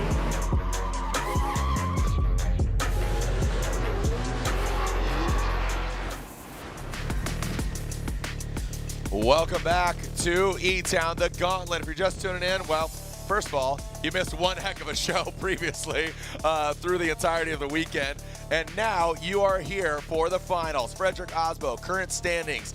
He gets a jump over James Dean, but Adam LZ could get some bump up too and tie Hiro Manoa and Odi Bakshis with 10 points if he gets the victory. But right now, the fans are alive. Hey, real quick, break out your phone lights, all right? Everybody do that. Let me see if they work. Make sure you turn on your phone lights. Everybody light it up, because you're going to hold them up for the first run of this battle. That's right, light it up. We got the Fireflies, the Jersey Fireflies, the E-Town, the Crazy Eight. So light up the night as they run. Our photographers want to make sure they work. So keep them up for run one of the Type S Finals. They are here. Frederick Osbo, our current points leader, is going against arguably one of the most popular drivers in the field, Adam LZ. He got third place last year. Freddie was not on the box, but he does have a win previously this year in Long Beach. James got second. Hiro Manoa got first in Orlando at round 3, but you can see 4-1 in the win category. Freddie over Adam LZ. What are your expectations here, Jacob? I expect just a rowdy run. I mean, we've got perfection out of Frederick Osbo, but Adam LZ is just absolutely on one and knows how hard he can push this car, and I think there's still a little bit left for him to be able to do, and that to me means it's going to be a rough one. It's going to be contact, and both drivers are going to go absolutely ham when they come out from underneath the bridge. Leave it all out on the track as they enter the burnout box. You can put your lights down as they enter the burnout box, but you're going to throw them up. You're going to throw them up when they enter the Coliseum. You could hit record as well, so you're doing double duty and documenting some history here. Adam LZ, Frederick Osbo, Freddie officially will retain the lead after round 4 at the halfway point, round 4 of 8 of the Formula Drift Championship. Remember, we continue on. We'll be in St. Louis for the next round. We go on to Utah. We go on to Seattle, Washington, and it ends where it began, the streets of Long Beach, for a new course, the debut of a new course. After 21 years, ending and culminating a Formula Drift Championship, it now has moved to Long Beach with the closure of Irwindale Speedway. The House of Drift is no more, and now we transplanted the action to the Shoreline Showdown, just on the opposite side street of where we kicked things off and where Frederick Osbo got his win to kick off the season. All right, throw up those lights. Let's light up the night. Throw up the lights, everybody. Let's light it up and send it here at E-Town.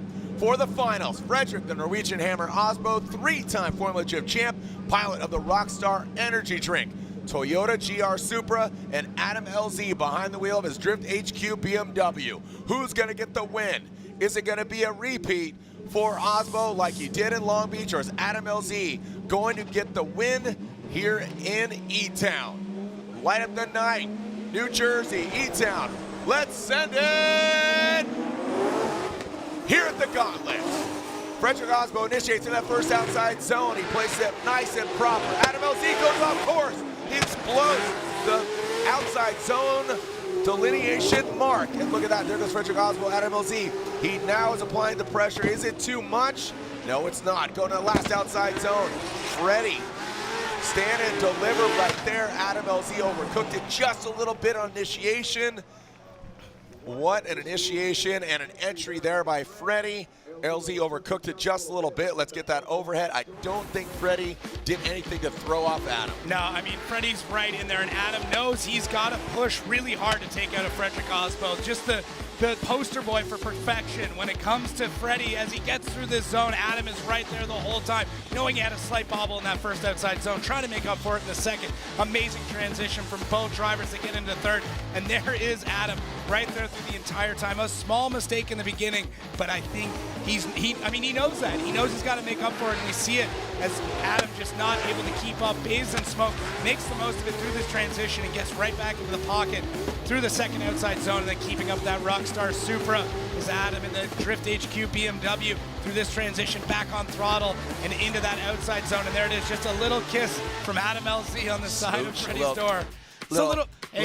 Good night. Just a reminder. Good night, sweet prince. Yeah, well, we're going to see what happens. I don't know. Don't poke the bear. Yeah. Are you ready to send it for potentially the final time, E-Town? The gauntlet is alive and on and cracking. Adam LZ needs to throw down a heater, maybe force an error for Frederick Osbo. Let's send it for the final time. Or is it? Adam LZ initiates in the outside zone. He drags bumper, sparks go flying. Freddie makes a mistake. He goes into the inside.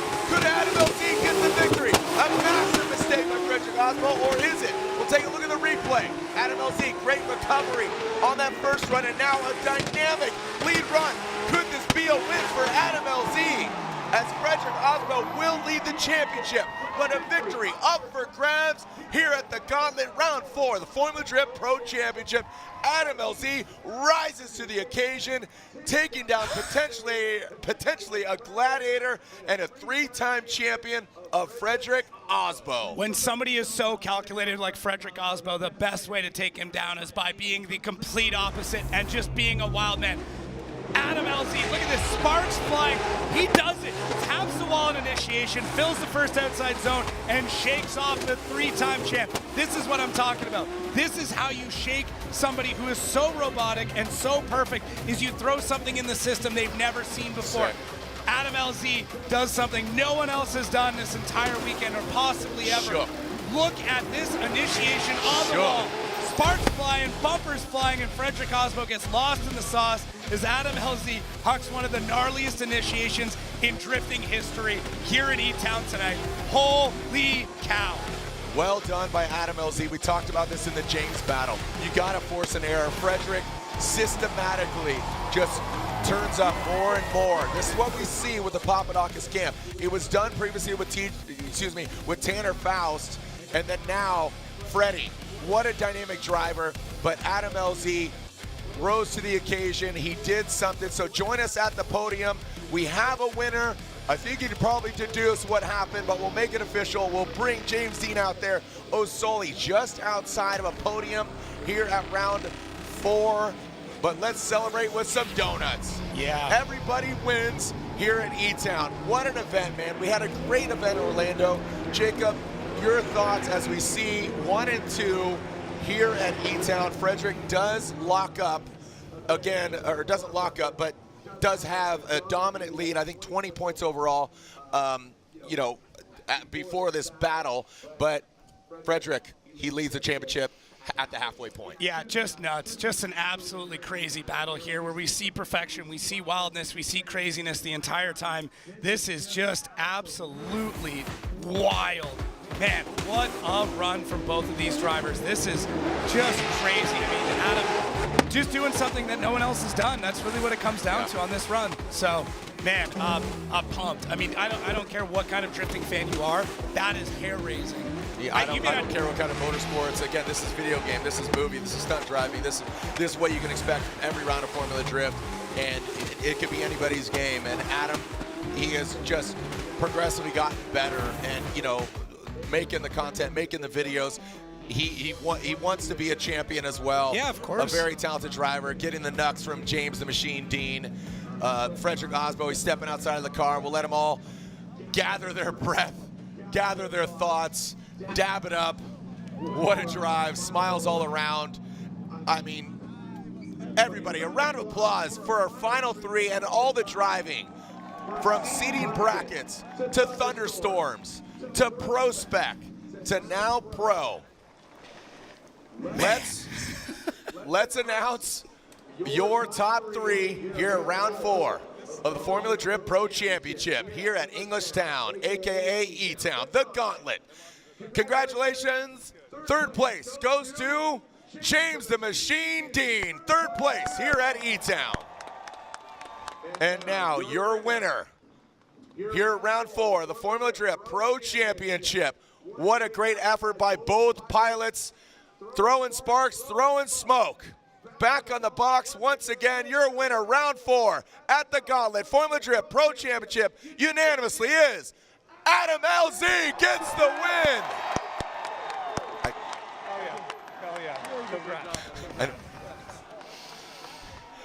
And Frederick Osbo with second place in the Rockstar Energy Drink Toyota GR Supra. He has the points lead, but gets second place. Adam, the smile says it all, the signature stash, the Drift HQ, BMW. Lorette, how does that back end look? Because he backed that thing in like a dump truck. Down to you. Exactly that. I want to talk about that initiation. Adam LZ, that was absolutely incredible. Walk us through that. Sometimes it just happens, I'll be honest. I just, when I'm driving with someone like Osbo or even against Dean, I just push as hard as I can, and when you start going faster, you got to scrub the speed, so you throw it backwards. It worked, sometimes it doesn't work, and it worked, and here we are. Incredible, absolutely phenomenal. And let's talk about the effort. From 1 to 100, what was the percentage of effort that you had to put in to beat Frederick Osbo? Oh, I mean, I was putting in 100% effort all night. I mean, the battle with O'Sully, I pushed so hard. He was driving phenomenally. I was really proud of that chase. Some of the earlier battles, I felt like I kind of got lucky and I didn't need to drive hard. These last 2 battles, I worked for. Amazing, and this is his second win here in New Jersey. The first one came in 2023. Ladies and gentlemen, put your hands together. Your winner of New Jersey, Adam LZ. Thank you so much, Lorette. Wow. All right. Hey, Lorette, wrap out with Freddie, if you will, please. Well, Freddie, the points leader at this crazy event that we just had, does that offer some sort of comfort for you? Absolutely, it does. I mean, we're stoked to be here leading the points now. I think we bumped up a little bit, and you know, the joke here is that James wore me out. Those one more times wore me out. I was totally spent against Adam there. It wasn't the battle I wanted it to be, but to leave New Jersey and the packed stands here with the points lead is huge, obviously. Absolutely, and Freddie, don't go far. James, come on over. I mean, you guys, talk about warriors right here. James, how do you even put into words what this night was like? This night was wild, going from our top 16 battle with Rome, jumping the car, and all sorts of craziness, battling Manoa, who's like the future, I call him. He's just unreal. I knew I had to push the limits, and then battling Osbo's every time. You have to just be perfect. You can't make mistakes, and I think the first set of battles was like really the highest level of drifting you can see, taking chances through the blind smoke on transitions, ending up in the right place, and nobody playing games, so no crashing or no nothing. It was unreal, and it's hard to do that twice, you know, when you go against Osbo. He never makes mistakes, rarely, very rarely, and I try my best, but I'm so proud of the team for keeping the Ford Mustang RTR on track all night after all the dramas, and yeah, it was a pretty wild weekend. I think that's definitely one of the most eventful FDs in a very long time, with the weather and the crashes and all sorts of madness. But huge thanks to the fans, everyone for supporting us, and we'll see you in St. Louis. Ladies and gentlemen, in third place, James Dean. In second, Frederick Osbo, and your winner, Adam LZ. Thank you so much, Lorette, and James really encapsulated that. Congratulations, Adam LZ. He won here in 23, wins in 25 again. There's going to be some Neff vodka that's going to be chugged over at Sneaky Pete's tonight, baby. Jacob, don't go anywhere. We'll be right back. Or if you want to go set up, you got some interviews to do, right? Yeah, you can bounce. All right. All right. Good seeing you, bud. Don't go anywhere. We'll be back. This has been one heck of an event.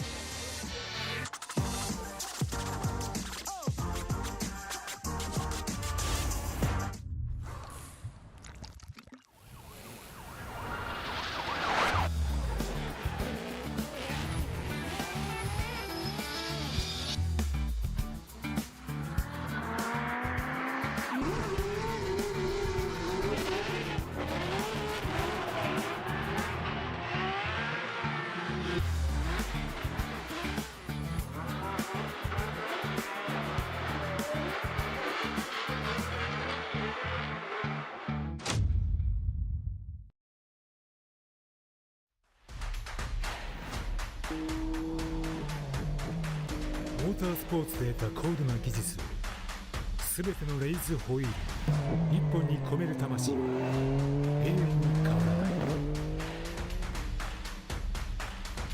ビヨンド・ザ・レボリューシ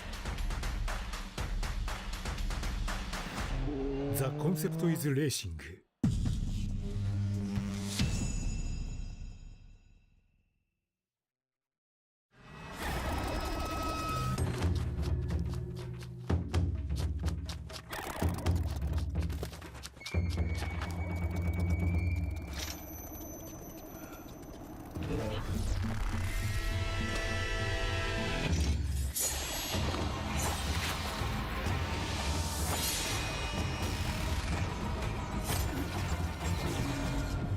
Made in Japan.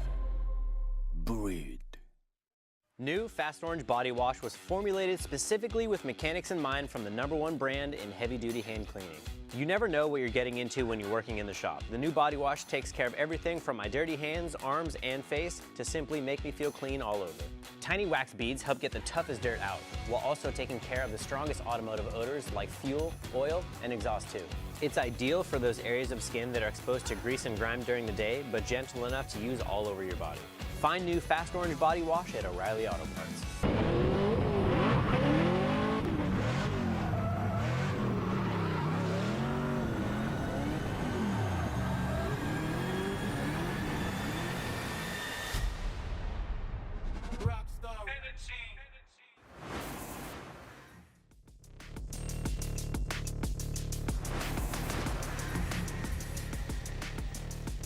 What a day, but also what a weekend.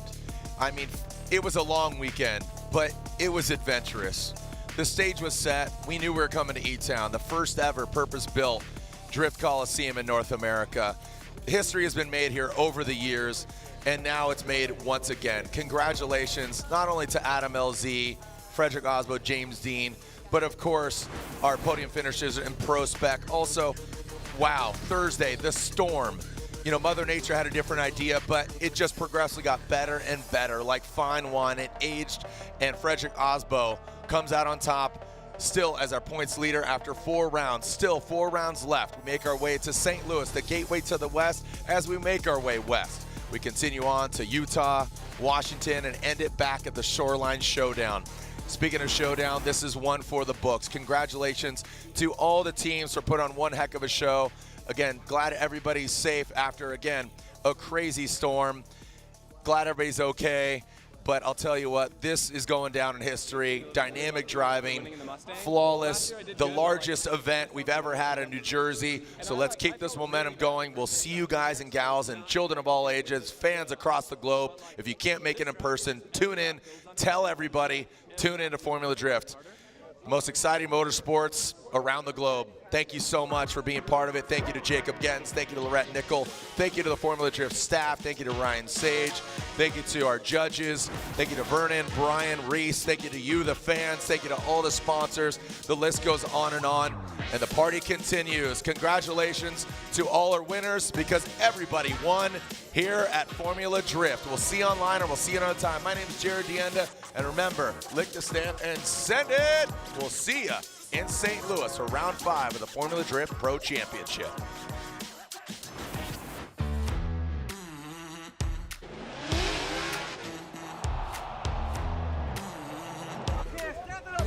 Yeah,